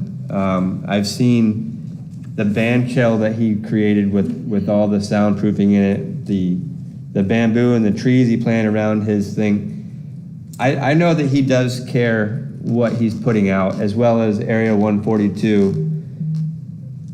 But like he said, we all need to work together before our backs are against the wall, and we have to make a definitive answer to it. I think we didn't have these problems 4 years ago. Yeah, well, what I'm saying is, and we had live music. If we can't work it out, we're going to have to work it out. Right, and it's going to be more than $25. Yeah. How many complaints have you had in the past? People quit complaining. I'm asking Chief. What was the times? I'm sorry, ma'am. How many complaints have you had in the past couple, month? All right, so, I have it broken down just from 2023. We got 31 noise complaints, but several of those are from an establishment in the north end from one particular person also. So we've had 31, all but 10 are from the downtown, and those 10 are from up north out of business and just one particular resident. But people quit complaining when their complaints fall on deaf ears and it doesn't make any difference. So you Maybe can't they just count don't, it complaints doesn't bother the rest and of the say people. that So there's no 30 problem people because there's a low out of amount of 11,000, complaints. to me, is kind of small. Well, if I may respond to that, there was a point made earlier. There is no lawsuit that I'm aware of with Island Time in the city that I'm Becky. So I don't believe that's actually correct. The Island Time issue, there was, when this broke off initially, there was some legal stuff that was beyond my pay grade that I was not aware of, but that has since come and gone. So there hasn't been any Island Time issues legally between the city and us that I'm aware of. Some other issues are like boats that come in and out of Island Time. You know, they have music and that goes across the water. Is that Island Time's fault? Probably not. You know, it's not Island Time's fault. So, you know, we are aware that it's a challenge, and we try and be as judicious as possible, but we have to draw the line somewhere, to your point. So, do you think maybe sending out a survey to the residents within a 4-block radius of the problem areas would be something that would be beneficial to know what they think? Whether indifferent, hate it, it's okay? I think you'd go more than a four block area. I mean, there are times I can hear music when I'm walking my dog. I live by 11th Street South. So again, it depends on the wind, the sound, where the I live behind Publix. I can hear the Hilton. I can hear Minuteman. I can hear Island Time. I can hear the island in Cape Canaveral. I mean, I can hear it all. In Merritt Island. Yeah, I mean, I can hear both of them, but the island is in Merritt Island. Yeah. But I guess what I'm getting at, like, to me, it doesn't bother me because I'm not close enough so I would be indifferent in my vote, but I'm not close enough to even be in that survey area. That's the challenge, right? It's the friction between the person being able to enjoy their residential property, and yeah, they live near commercial, and there's always going to be that friction between commercial and residential.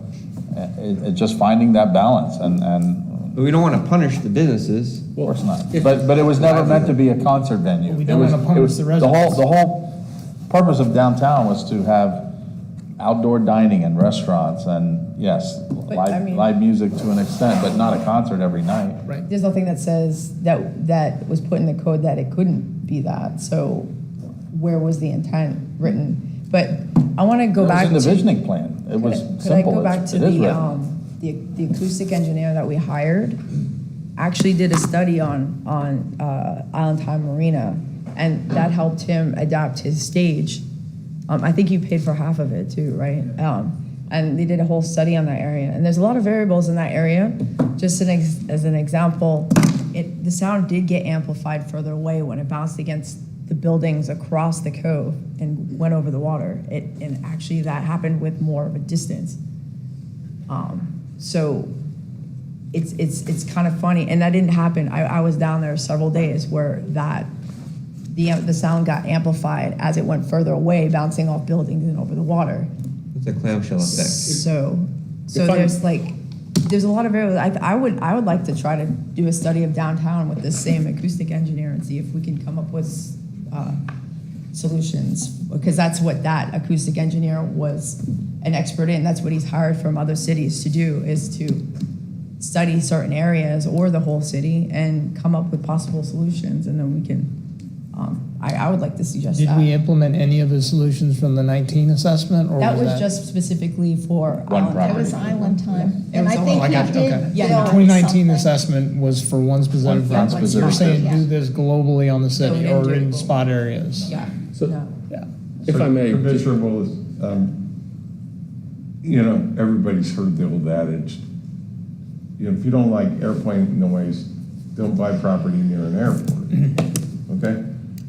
Well, we used to have 5, 6 rocket launches a year, and now people are complaining that they're getting woke up by Elon at 2 in the morning, 4 in the morning, 1 in the morning, 11 at night, all hours of the day and night, twice a week. Well, if you don't like rocket noise, you shouldn't move next to the Space Center. So what your point was, that if our code doesn't say you can't do what they're doing, then we're basically saying if you don't want to live near a loud, band-friendly downtown, then you shouldn't have moved here to begin with?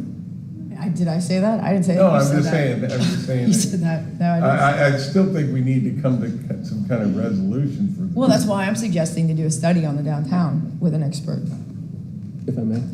Just from a PD perspective, the last thing I'll say is that the magistrate is the easier way to go for us. and without the decibel meters as well. I mean, if you cut it at a certain time of night, whatever time you want to cut it, that's indisputable. Time and distance is the easiest way for us to handle this from a police department enforcement perspective. Calibrating instruments, buying instruments, all those other things require a lot of other issues. They then, by definition, create a lot of other problems in the chain or potential problems in the chain. For us, time and distance, what time's it going, how far is it audible, and if you really want to make it sting, then make it sting. But that's up to you guys, just from us. And I would just remind everyone again, 4 to 5 patrol is what we have at night. So that's what we have to be able to go out to all these establishments. Yeah, we can't focus if we're all of lucky, our for. If we're lucky, yes. resources in one spot. So that's just my. Yeah, no, thank you for bringing up the time piece. So not only time of day, but I think duration is also an element that we can control with policy. I think that makes a difference if it's a half hour versus 5 hours on all day Saturday or all day Friday. Thank you. All right, sir, behind you. KP Finke, 190 Seminole Lane. Just for giggles, I ran the room. This room is at about 64 decibels. Now, if I'm sitting on a balcony and I'm watching River TV, this would bug the hell out of me. In a setting like this, that's totally normal.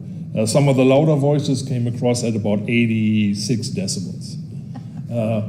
I would, now actually, Mr. Williams was one of the more quiet ones. Some of the more angry people got a little louder. But for me, I would agree with the mayor. Over the last few years, I'm staying away from downtown personally. I go to every Friday Fest, and I'm staying probably as far as I can to Heidi's, because even that band is just way too loud. I don't know how anybody can sit within 30 feet and enjoy it, but I'm getting older, so when I'm getting older, everything is too loud. I mean, you guys have to put a round pig into a square hole, so I mean, good luck doing that. But what I would agree is with the chief, distance, volume, and duration is what you got to base it on. You have nothing else. You cannot base it on anything else. What bugs one person is enjoyable for another one. So good luck on this one. Any other public comments? Sir? As he's coming up, another thing to think of is we do Friday Fest ourselves. And to your point, it's once a month. It's just like, when my problem with the Airbnb, it's like, oh, well, your neighbor could have a birthday party. Well, it's once a year. I have a birthday party now once a week. And frankly, I'm tired of it. It's a great analogy. The Friday Fest is palatable. They shut it down at Once 10 a o'clock. month. It wasn't meant to be. It's It's good like community the air support, show, the but not Thunderbirds every coming Thursday, over Friday, my Saturday, house. Sunday. Right. My house is high as the ceiling. It's once a year at most. And it's going to be Great analogy. And then the same thing with the boat races. They're loud, but they're once a year. Sorry. Hi guys, how are you? My name is Nevada Hatfield. I'm the general manager, and I speak for all the ownership at the Dunes, Atlantic Liquors, and 321 Eats. We're about 5 months in. We're new kids on the block on the Minuteman Passageway. We met with most of the owners on our block and everything else. We are also the ownerships of 12 of the biggest nightclubs downtown Orlando. So these kind of meetings and these kind of discussions is something that we're not new to, but we have parameters to discuss and strategize on. I am going to say 5 months in, I did not expect to walk into the sound discussion already, but I'm like, hey, let's run for it. So today we were discussing on a conference call with my ownerships and everything else. Now, the Dunes, 321 Eats, and Atlantic Liquors, it's veteran-owned, homeboy-owned, locals from the area that they had a dream now. They said, we have 12 bars downtown Orlando. Let's get ready for retirement. Let's buy a spot on this block. It's our dream. As kids, they enjoyed coming here to the intersection, the square, and going to Coconuts and enjoying that atmosphere of they're not close to the Cape for tourists and visitors, but they have that hometown still feel of their, hometown.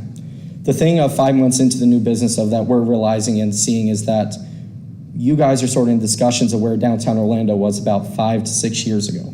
What we're dealing with now, downtown Orlando, is we have every single nightclub like Tier and Celine that we own. We have to do $90 per officer out of our pockets with the new ordinance that just got in partials. So they're concerned. They're like, hey, we just invested $3 million into this building, the liquor license, the equipment, and upgrades for the community. Because like I said, this is their baby bar. This is their dream. This is like when they call up about issues downtown Orlando, they're calling me, Nevada, listen, we have this bar over here, how's it doing? You know, this is our baby. I'm like, well, there's a lot of discussions with policies, with, you know, code enforcement and everything else, like every business goes through. Now, I understand with the community partnerships with the residents, you guys are always going to have, this is our retirement, this is our homely, this is everything that we have, but also in the commercial and business side, it concerns us because we invested, you know, $3 million, not to make a profit, but to offer a platform for Cocoa Beach for everyone to, you know, enjoy, for the locals and tourists and everything together. The things that do concern me is that once I spoke to the other business owners and everything else is they have some concerns, but then also is the target aspect. Now at the Dunes, we play music facing the Old Lulus, we face music towards the parking garage, we are 142's neighbors, and I'm gonna announce it right here that even our decibel reader was higher than his one day, and we have never once had an officer, sound, anyone come in and say, hey, what are you guys doing here? It's too loud, anything, not once. And I'm not saying tomorrow come out here with that decibel reader because I'm like, oh, I called it. But I would say the demographic of, you know, like how Councilwoman Carolyn, I'm just going to say your first name because I don't know how to pronounce your last. 11,000 residents in Cocoa Beach. And on the ordinance that I read today, it said 11 complaints in the last 3 weeks. Dang. So 3 for the last 3 weeks. The things that I want to say is that I'm scared or thing is not just the targeting, but also if you guys put these limitations on the commercial businesses, like let's say you guys say, hey, at 10 p.m., your noise got to go down to 30 decibels. And then that radiance noise from the Dunes or, you know, Cat 5 or 142, just in that intersection, it's going to limit us a lot too, because like I said, we all employ residents of Cocoa Beach. We're, you know, all of us in that block, I think it's probably 80 employees that we employ out of our pockets. And I'm just scared that that's going to limit the excitement or the downtown visions from certain council members, or I think I'm pro getting the sound engineer to give the report for, but also another thing to discuss is what is the new downtown vision? Because now you have new kids on the block, new developers, new people coming in, new apartment buildings. And another thing is that you guys approved. You know, we went to you guys and said, hey, we want a business license. Here's our idea for a 3-suite bar. Or Eddie came to you guys and said, hey, here's my idea for putting $80,000 turf down and this huge investment out of his livelihood. You know, at the end of the day, residents, you know, emotions are part of it. Business owners of Cat 5 hunkered down, and we're still growing as a block and everything else over there to demonstrate, you know, to give back to Cocoa Beach, but also find that alternate medium. But my only concern is if we find that alternate medium, whose alternate medium is that ideally, and also what comes next? Because with downtown Orlando, first it was the noise, then it was there's issues past 12 o'clock. Now it's downtown no new bars for 5 years or no new ordinance for multiple other things. So it's like limiting our thing for investment in the area, but also that's going to limit labor, that's going to limit employment, that's going to limit taxes. Because as you guys already know, us business and commercial areas, we're taxed a lot, and we're okay with paying it to help, you know, the society here in Cocoa Beach. We know going into this, we're going to buy this property, we're taxed at this rate. But now if we're limited on what we can do with our properties when we are, you know, bars, nightclubs, restaurants, you know, liquor stores, the whole 9 yards, if that's for that whole block, then that's, you know, that's concerning. Now other people are like, hey, that's competition. I want Cat 5 to thrive. I want Hunker Down. I want Coconuts. I want 142 to thrive and be this downtown, you know, destination to where you guys are bringing in the tax revenue so we can employ our police departments more than 5 officers on a night. To me, that's concerning. Because Cocoa Beach is a vibrant place, but if we don't have the resources to fund it and get, you know, up for everyone else to make sure we have that inner working things, that's what's more concerning. With the noise ordinance of just, you know, meeting or getting the sound engineer, how much that's going to cost the city, I'm more into just, you know, putting the level playing field instantly right out there and then putting our resources to the police department or somewhere else that should be getting more attention to. But I'm glad to be part of Cocoa Beach and my ownership crew and everything else, but I'm sure we'll be having more discussions. Thanks, guys. Thank you. Any other public comment, sir?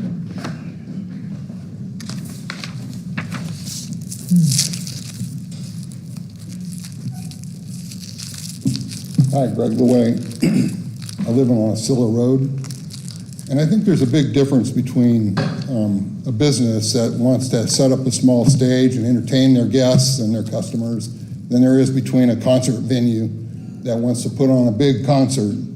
You know, there's a big difference. And I'll tell you that when I feel the thumping in my backyard 4 blocks away, you can't tell me those customers can't hear that music enough. And I'm all for finding a happy medium, but I'd like to start enjoying my backyard again on the weekends and listening to my own music. Right now, it's impossible. So, also there's something to think about is your permitting process. Obviously, you have to have a permit to put up a stage, don't you? Do you, in the city of Cocoa Beach? And so in order to get that permit for a stage, maybe the sound engineer needs to look at it. Maybe you need to decide, is it facing somewhere that's gonna hurt the population or what? So that's another thing you can look at is the permitting process. And it's just as easy to take a permit away as it is to give it, right? Thank you so much.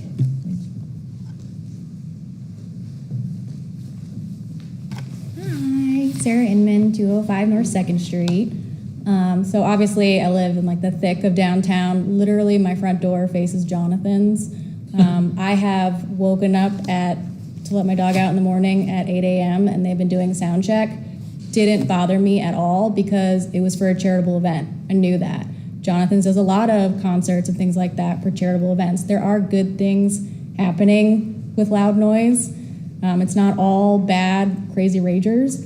Like I said, I live in the thick of downtown. I can hear a lot of the bars. It's really not that loud most of the time. The other thing I'd like to point out is when we talk about enforcement and things like that, just making sure that it's equal across the board. Because obviously, I think some of you know, my fiance has a business in downtown. We are not a bar or a restaurant, but we do sometimes have live music. From the frequency standpoint of it, the air show was brought up. Sorry, I'm a little nervous. I don't speak in public like this. So the air show was brought up. That was really loud. I also work from home. Kind of was disturbing while I'm trying to work from home. Did I call the city and complain about it? No, because I knew it was only a couple days, like, getting through the week. The other thing is that lost my train of thought. But the point is that we have events sometimes that are once a month type of thing. So when people call noise ordinances on us, it's because they're not used to it. So just because something happens once a month, like a Friday Fest or something, doesn't mean that like it's suddenly okay. But it also doesn't make it necessarily a problem. So I just keep in mind the kind of enforcement side of it and how equitably it's spread out, whether it's enforced for you guys as well, meaning you guys can't do things that would be beneficial to the city and that people would enjoy. So I just want to speak positively on hearing music in downtown because I don't think we heard enough of that tonight. So, thank you.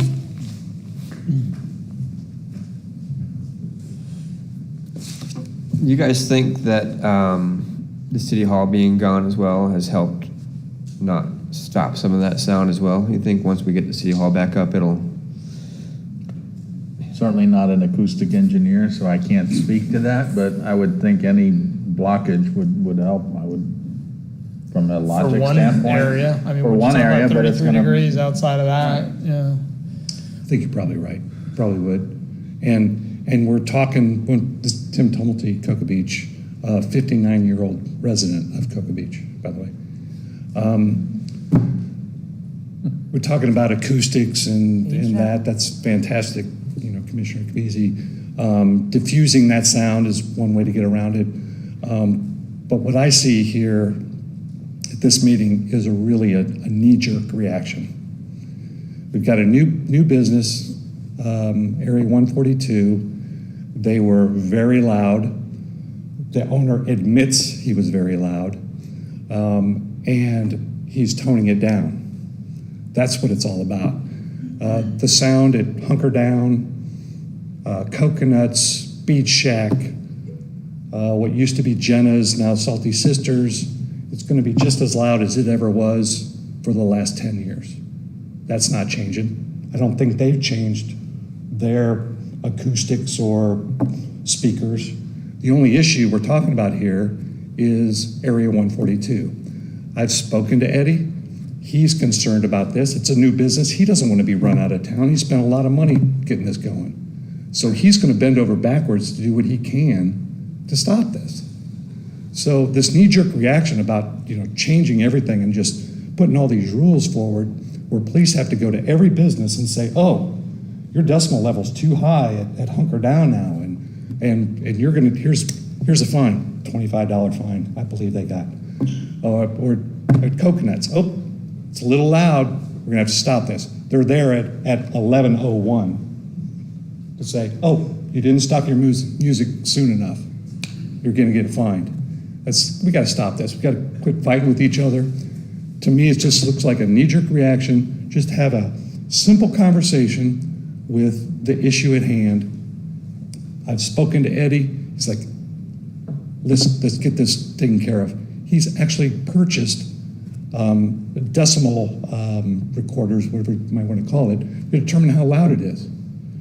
And one way around it is, well, he's taking care of it. It's my first point. But diffusing the sound, as you were alluding to as I stepped up here, is also key. So that's all I have to say. Thank you very much. Thank you. Anybody else? So we'll add this to a future agenda for you to discuss again if you wish to do so. And at that point in time, if you wish to give us direction, that gives you an opportunity. Between now and then, it gives you an opportunity to hear other complaints or comments or compliments in reference to the noise downtown, but also allows you the opportunity to think about what you've heard tonight and offer some suggestions. If you'd like to offer those in writing to myself or to Tanja, we'll take those and we'll research those. We'll research any other options that you might like to put forth and bring you some of those suggestions. We can check in with the acoustical engineer just to get a cost on what a study would be. I don't know that we'll get the response back that quickly, but we'll do our best to get something back to you. And then we can bring it back as a discussion item as to the direction that you would wish for us to go if there is a change in that direction. I just want to personally clear something up. Area 142 has been great. Eddie, you probably don't know me. You messaged me back and forth when it started that Thursday night of spring break, when I posted a Wake Up Cocoa Beach, which I will never do again, ever. Please don't. Ever. But so I want to clear that up. You have been awesome. Me personally, it's not you. It's Salty Sisters, and I have to disagree. It has gotten louder. I don't know why. I don't know. But we live right there, and it has gotten louder. Juice and Java used to have bands all the time, and we never heard it. So I don't know what the difference is, but I just want to clear up. It is not Area 150T for me personally. So anyway, thank you. Thank you. And again, there's a lot, and obviously, we have to walk the balance between our commercial interests and our residential interests, and that's what I've always tried to do. That being said, help us out, guys. Just turn it down a little bit. People will still come to your venues. You have nice venues. All you got to do is turn it down a little bit. That's all. Work with us. That's my ask. Is there anybody here from Salty Sisters? This would have been a good one for them to hear as well.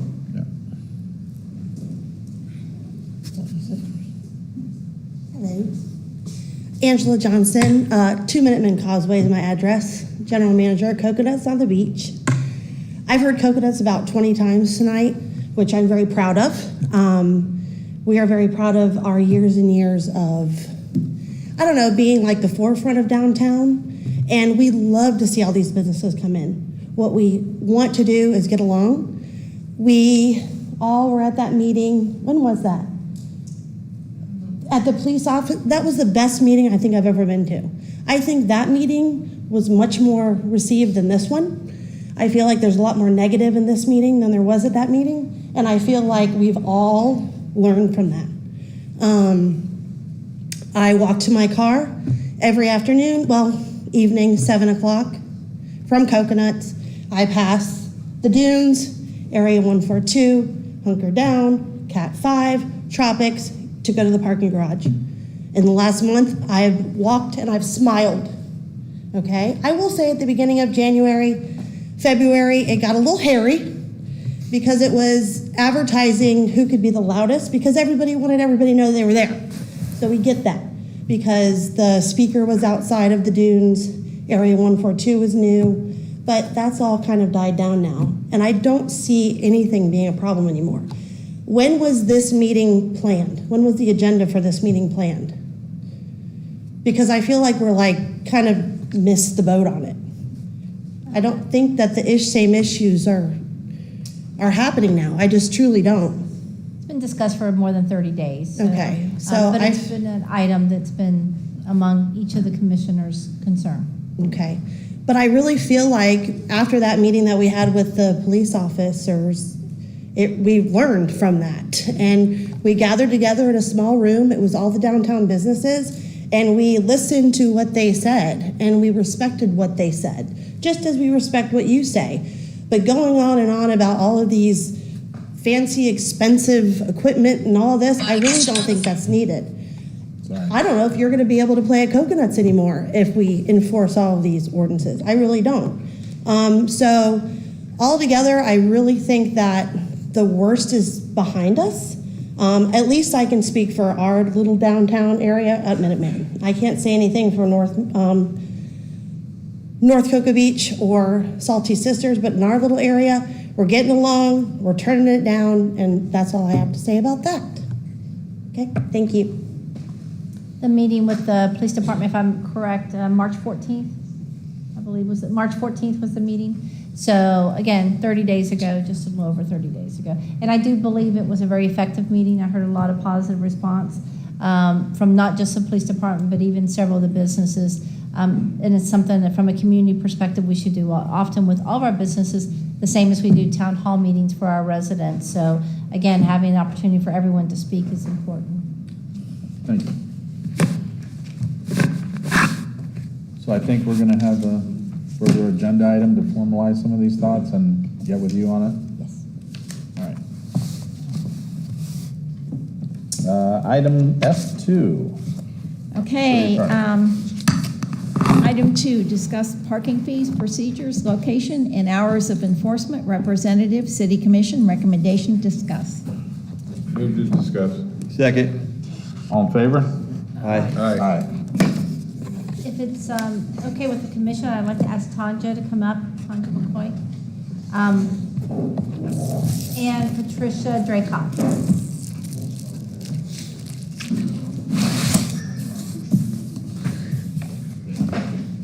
I'll give them a moment to come up, sorry.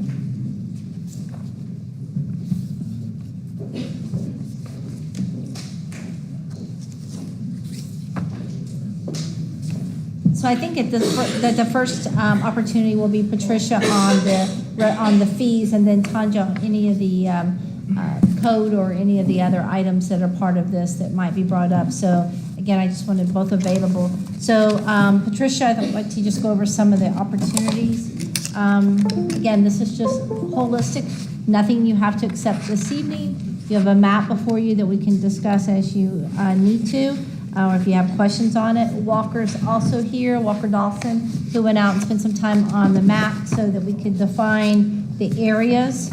You have several options. We've talked about changing some of the pay areas for our mobile app. We've discussed South Brevard, North Brevard.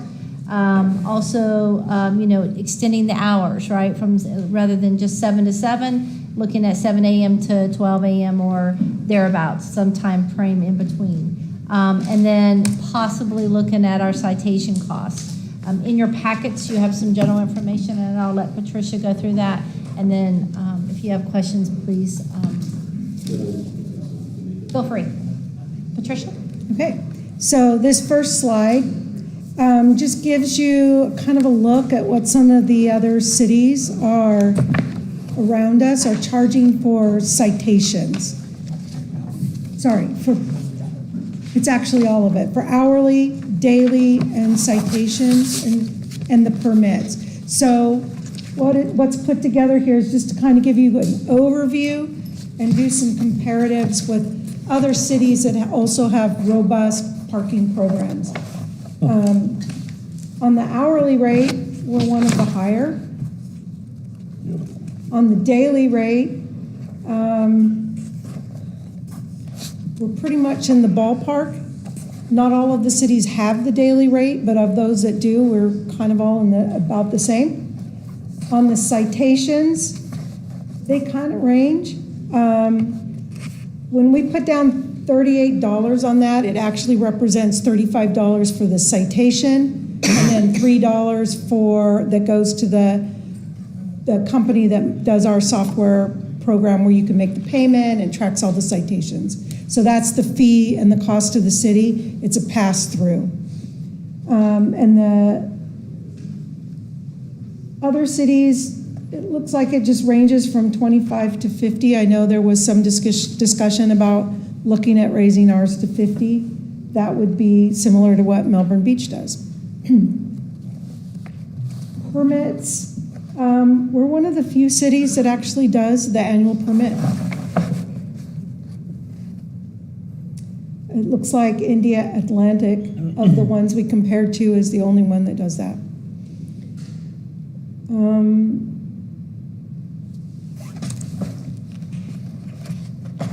This is second slide, just gives you an overview of citation data. It's how many citations are issued in fiscal year 22, and then it breaks it down by how many of those got voided, and that's a 9% void rate. How many are paid, and we have a 62% pay rate for fiscal year 22. Voids are usually when somebody reaches out to us and says, between when I parked my car and I got to the meter and paid, I got a citation. Or they put in the wrong space number. They can show that they paid, they just paid for the wrong space number. Or they may request us to void it, or, through a waiver if they had a valid reason to park and they received a citation. So we do take those into account. We've got an online request, and, I think a smart move by somebody definitely lends us to waive that fee versus somebody driving home that maybe shouldn't have been driving. Now, our parking enforcement officers always take a picture. So makes it a little easy for staff to review that. If you say that your car is you're registered with a silver Honda and the picture of the citation in the car is a blue Toyota, we'll void it. We give the citations by type. Most of them are at our meters. And by parking area, the largest component is all other areas, which is just the streets and the parking lots. I'm just curious, what happens with the uncollected citations? So we actually have a credit collection agency that we work with. The passport company that we work with, they'll try for the first 3 months. You'll get a letter that says that you've got a delinquent and it adds a fee. And once they get past that 3 months, we send it to its Penn Credit Collections. If you still don't pay, then the state of Florida sends it to the Department of Licensing, and you can't renew your license. Until you pay your fee. Correct. So the collection rate, it does come through. That's for the state of Florida anyway.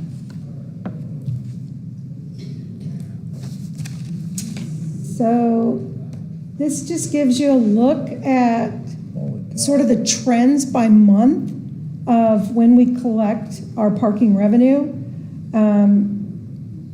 You'll notice that March is a high collection rate. That would be spring break. And then in the summer months, you've got May, June, July, also up high, our visitors. Is it easy to change? Change what? The month of spring break? Yeah, no, I'm just saying the rate, adjust the rate for high peak. Yes. It's just like any hotel, anything else you ever do in life, peak times, travel, whatever you do, when there's peak times, you're gonna pay more. Yes, we can do that. And one of the I reasons we think we're wanted missing to, an opportunity for some easy additional revenue. if you make a change, my suggestion during any of these memo dates would be make it effective June 1st, because July by far, year over year, is our most revenue collected. It actually outbeats March, year over year. So if you make a change, you always want to make the change effective June 1st if you can, to affect June I mean, and this is July. only gonna impact non-residents. Right. So That's correct. I don't really, if you're gonna come here, Just like anywhere else you go on vacation, you're gonna spend money to park. But again, you know, with respect to our downtown businesses that we're just here in Forest, charge people more for parking. Then if you deter any of those people from coming, then they're not going to the downtown businesses. Well, perhaps we're deterring the right people because when we raised it, we didn't miss a beat. Year over year increase on every month. I mean, you sent the pictures of the traffic backed up to 528. That tells me there's plenty of demand. Yeah, I don't think We're missing gonna deter opportunities. anybody. Yeah. I would like to Whatever, still but there's- retain the 90-minute parking. I don't want really to make the 90-minute parking paid parking. I just feel like there should be some kind of, leeway on that. Yeah, I mean, I like the parking of. We can't change a 90-minute, that's an That's- FDOT yeah, agreement. on A1A, So we gotta leave that On alone. A1A, that has to stay. Either one of the 90 minutes, the red or the purple? So I think I know we're Purple? getting ahead of it, Can we, but. can we let her finish the Yeah. charts? The purple is the FDOT, and we cannot change that. The ones that are in red are 90-minute, which you All right. can. Patricia, fly through these charts that are showing you're making lots of money. Fly through them, she said. $3.2 million in 2022. Nice job. Yeah, my department is awesome, that's all I can say. I know, but just fly through these charts. We could read them if you really Okay, need to explain. going through.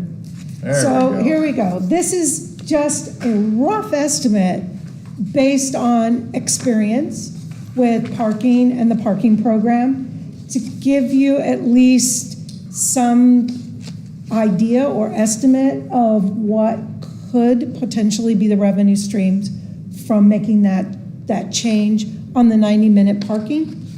On the part of Brevard north of Minuteman, and then we also looked at the spaces that would be south of Minuteman. There aren't a lot that are available south of Minuteman, but those spaces that might potentially be available are designated by the yellow coloration on the map. So the spaces that could be added on Brevard north of Minuteman are 0 because their spaces already designated, they're just 90-minute. The spaces that could be added going south of Minuteman on Brevard are estimated at 15. And the estimated revenue for those spaces, if you added those 15, would be about $59,000 annually. This is looking at that same information, but now it's looking at those streets first and second. And what would happen if we changed those 90-minute parking spaces to the paid parking spots. And that's your estimated possible revenue from that. So total, if you add it all together, is roughly another $123,000 annually. If you added the spaces, south of Minuteman on Brevard, turn the 90-minute on the first, second, and Brevard north of Minuteman. I mean, I would like to do that because it does two things. One, the only person that can park there without paying is a resident. So, there's a struggle for resident parking on busy weekends, every weekend.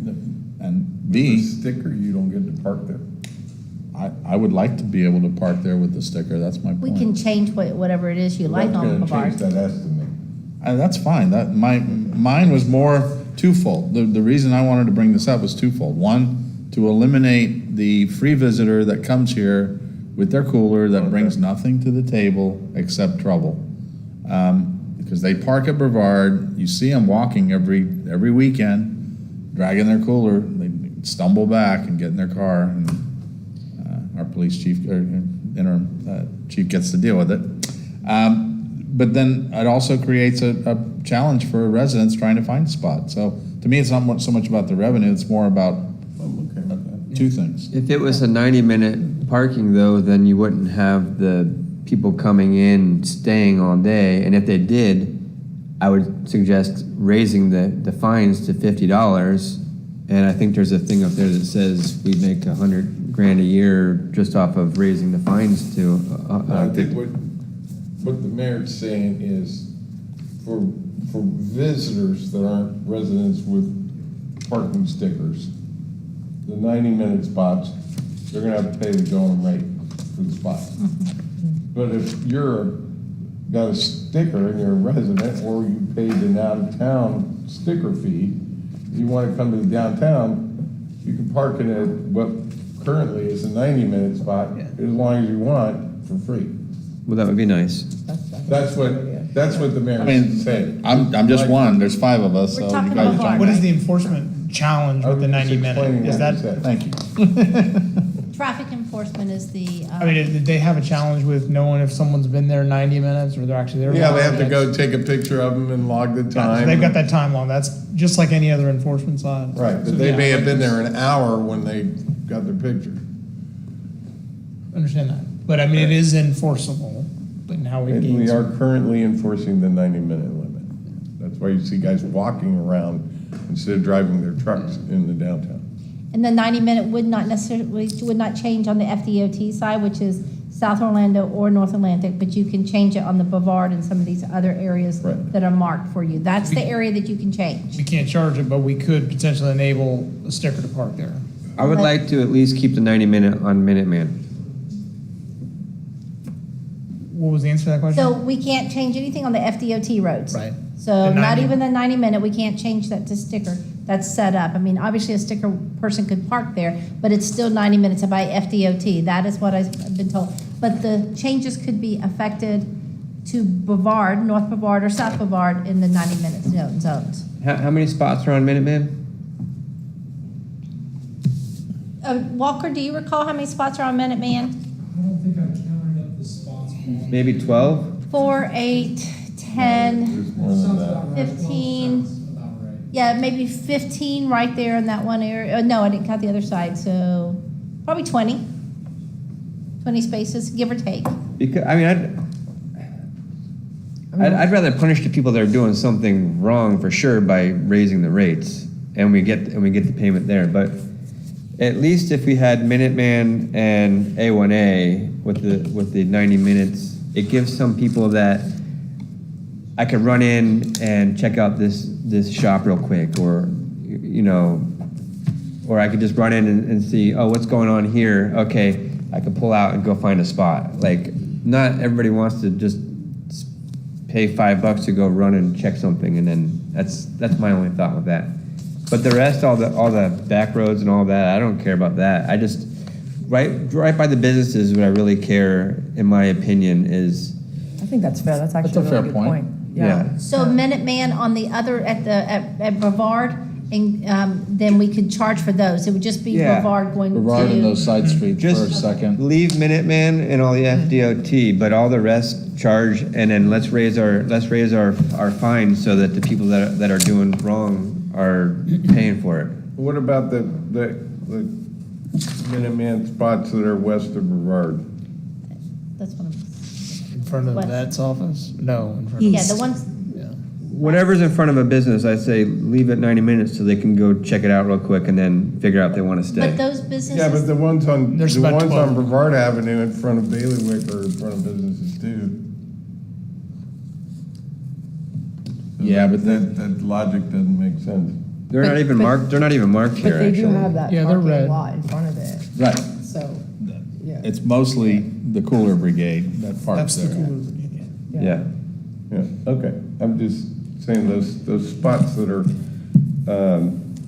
west of Brevard on Minuteman, I don't think should be included in your same argument for the spots that are between South Orlando and Atlantic and Brevard on Minuteman. there's not, I mean, those areas down there are mainly, there's a doctor and there's Yeah. Steve's property. So But they they're have. closed on the weekend and you're getting nothing for those spots. But if they park there for longer than 90 minutes, we make $50 off them. If we want to trot one of our parking guys down there to see if anybody's parked there, take their picture, and come back in 90 minutes and see if they're still there for 8 cars. I mean, that's their job. They're doing it anyways, right? I know, but if you make it where they got to pay to park, and the guy goes down there and. He checks it anyways. His thing says, nobody paid for that spot.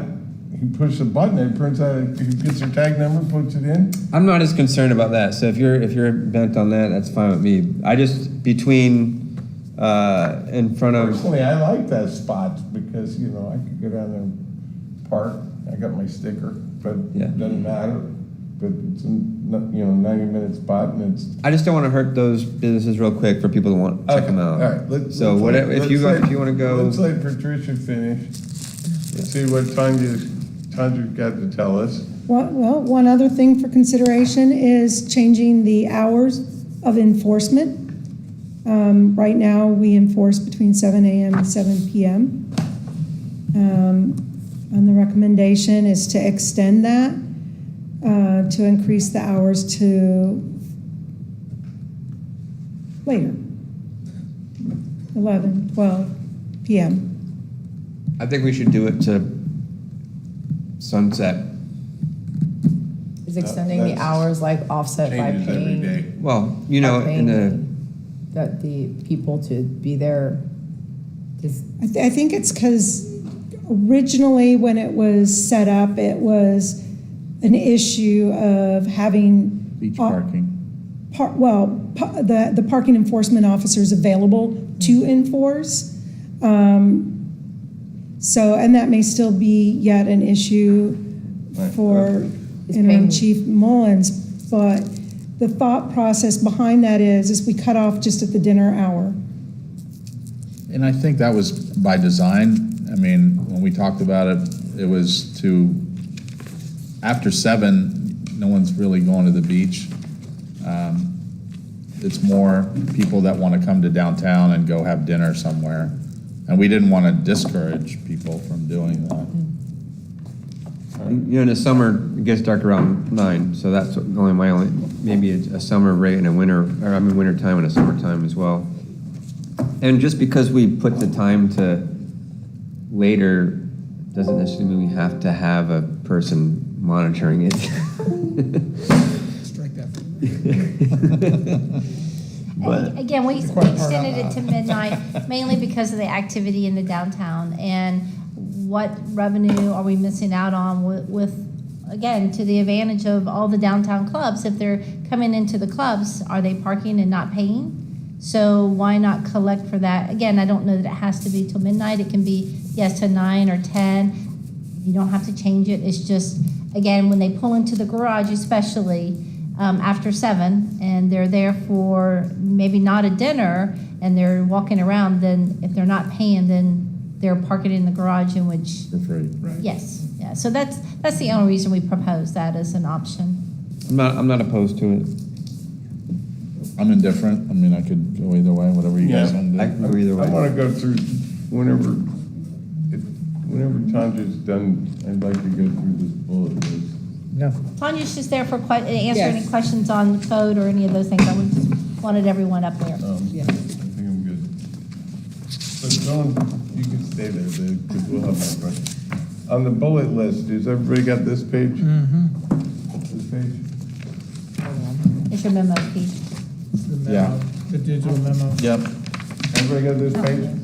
So, first one, add additional paid parking, mobile app along Brevard Avenue. Everybody's good with that, right? Yep. Hold on a second. Should be this one.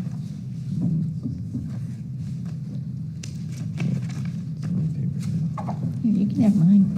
You need an executive assistant there, Vice Mayor. Sorry about that. I need He needs a paper copy. Mine just has electric scooter on What do you call it? Okay, all right.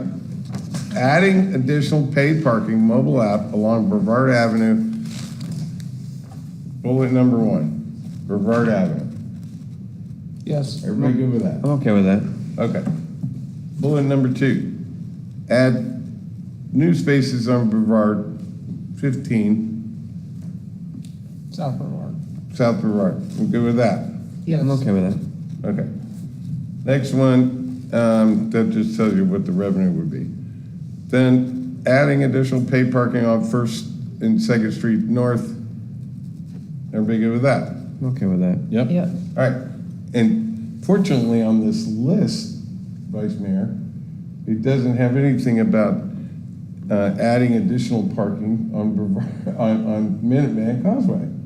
So we don't even have to discuss that. No, it's all parking. These were just some suggestions with Okay. rates. I think that, I agree with Vice Mayor, the ones between Brevard and Atlantic, leave them At 90. at 90 minutes. But the ones that are west of Brevard Avenue, we should go ahead and make like these other ones, paid parking. Okay. Everybody good with that? Yep. I can go Head either way. nod? Yes. You got that, Lori? Yes. For the record? Okay, increasing the parking violation fee, I'll let you guys decide. I'm 100% for that. Why, they're already gonna pay either 25 or 20 bucks to stay all day, and if they don't follow the rules, what's 35 bucks? I mean, 38, I mean, should be 50 bucks. Okay, I'm down with the $50. okay, 50 bucks, okay. Yeah, This should all be transparent to us, right? And the residents that have stickers, so. Well, unless you park where you're not allowed to use a sticker, and then you get a $50 fine. well, you said the 90-minute parking, a resident should be allowed to use that, in my opinion. Well, then, but not on A1A. On Whatever. Brevard only. Okay. That'll be confusing, but we can make it that way. Can I throw something in? Just because we've talked about it and Tanja's here, can we consider, I don't know how yet, so I'm gonna throw it out there. We have golf cart parking. Why do we not look at that on that side, on west of Brevard, and setting some of that up for your golf cart parking? Again, it keeps them away from getting to those two critical points, which become a little more dangerous, but it gives you a location. There still should be a fee if you don't have a tag, or if you're not, if once we haven't decided or have decided what that fee might be, but that might be a good location to institute some allowed golf cart parking, because right now a golf cart would take up a full space and we don't need to take up two So spaces. you're saying that the ones that are West. west of Brevard Avenue, you can park a lot of golf carts down there? Yes. Okay. And if they want to park in the parking garage and they got a sticker, then they can park there too. And take it Right home. now, they can't. It's not legal to right now. But again, we have to get through those steps, but we Okay, could well, set you'd that have to- one area you'd up have for to- that. You'd have to take out some sections of parking in the parking garage if you're gonna do that. But anyway, I'm okay with what you're talking about. Golf cart parking only in The other side. those spots over Okay there. with that. Because those who, But if you put up signs that say golf cart parking only, then the people who want to park there to go to the businesses when they're open during the week. it would be, I think you can choose weekends, and I think you can choose after hours. Again, you could choose after 5. Lots of signs. We need more signs. Well, we can start with the south side Yes, I agree. and let the other ones just remain how they are for that office, businesses. that office building business or whatever. Start with the south side, and if we start getting a lot of golf carts, then we can look at expanding the golf cart parking. Because Okay. at this point, we don't have a lot of golf And then carts. again, for special events like the Archer and all that, there's going to be acceptance. Changes. I can't picture where this golf cart parking is you're talking about. It's On Minuteman, west of Brevard. Right. You know where the police car sits a lot of times for the flashing light there? Yeah. He's in the south side, Okay. right there. I Across think there's from 7 the spots, hospital. maybe Right 8 here. spots. Yeah. Across from that. 6 on the south. Maybe it goes. I mean, I don't know how many spaces how I many think that 6 will on the be, south, but- 3 on the north. Okay. All right, and then, Mayor, please, thank you for indulging me. Increasing the hours of operation enforcement from 7 a.m. to 7 p.m. to 7 a.m. to 12 a.m. That's an additional 5 hours of parking enforcement personnel I would like to tone that back. I don't know if we, should we just do it on the weekends? Remember what was stricken from what I said. I mean, I'm okay with just leaving it at 7 a.m. to 7 p.m. or maybe making it 8 p.m., but With a sunset. You know what thing. I'm saying? I just You know what I'm saying? Yeah. Yeah. But stretching it to 12 a.m. and then saying we're enforcing it when we're not. The only people that aren't gonna know are the non-residents. It's like gun laws. So can we go 9 PM? Can we do a compromise and do 9 PM? Well, then, let's say, Wes, how much parking enforcement are you gonna have to add to put 2 hours more a day on the parking enforcement?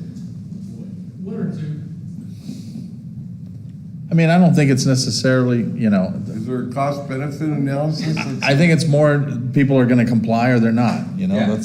so it's just a visual. And that's where we're going with. I say we do it and see what happens.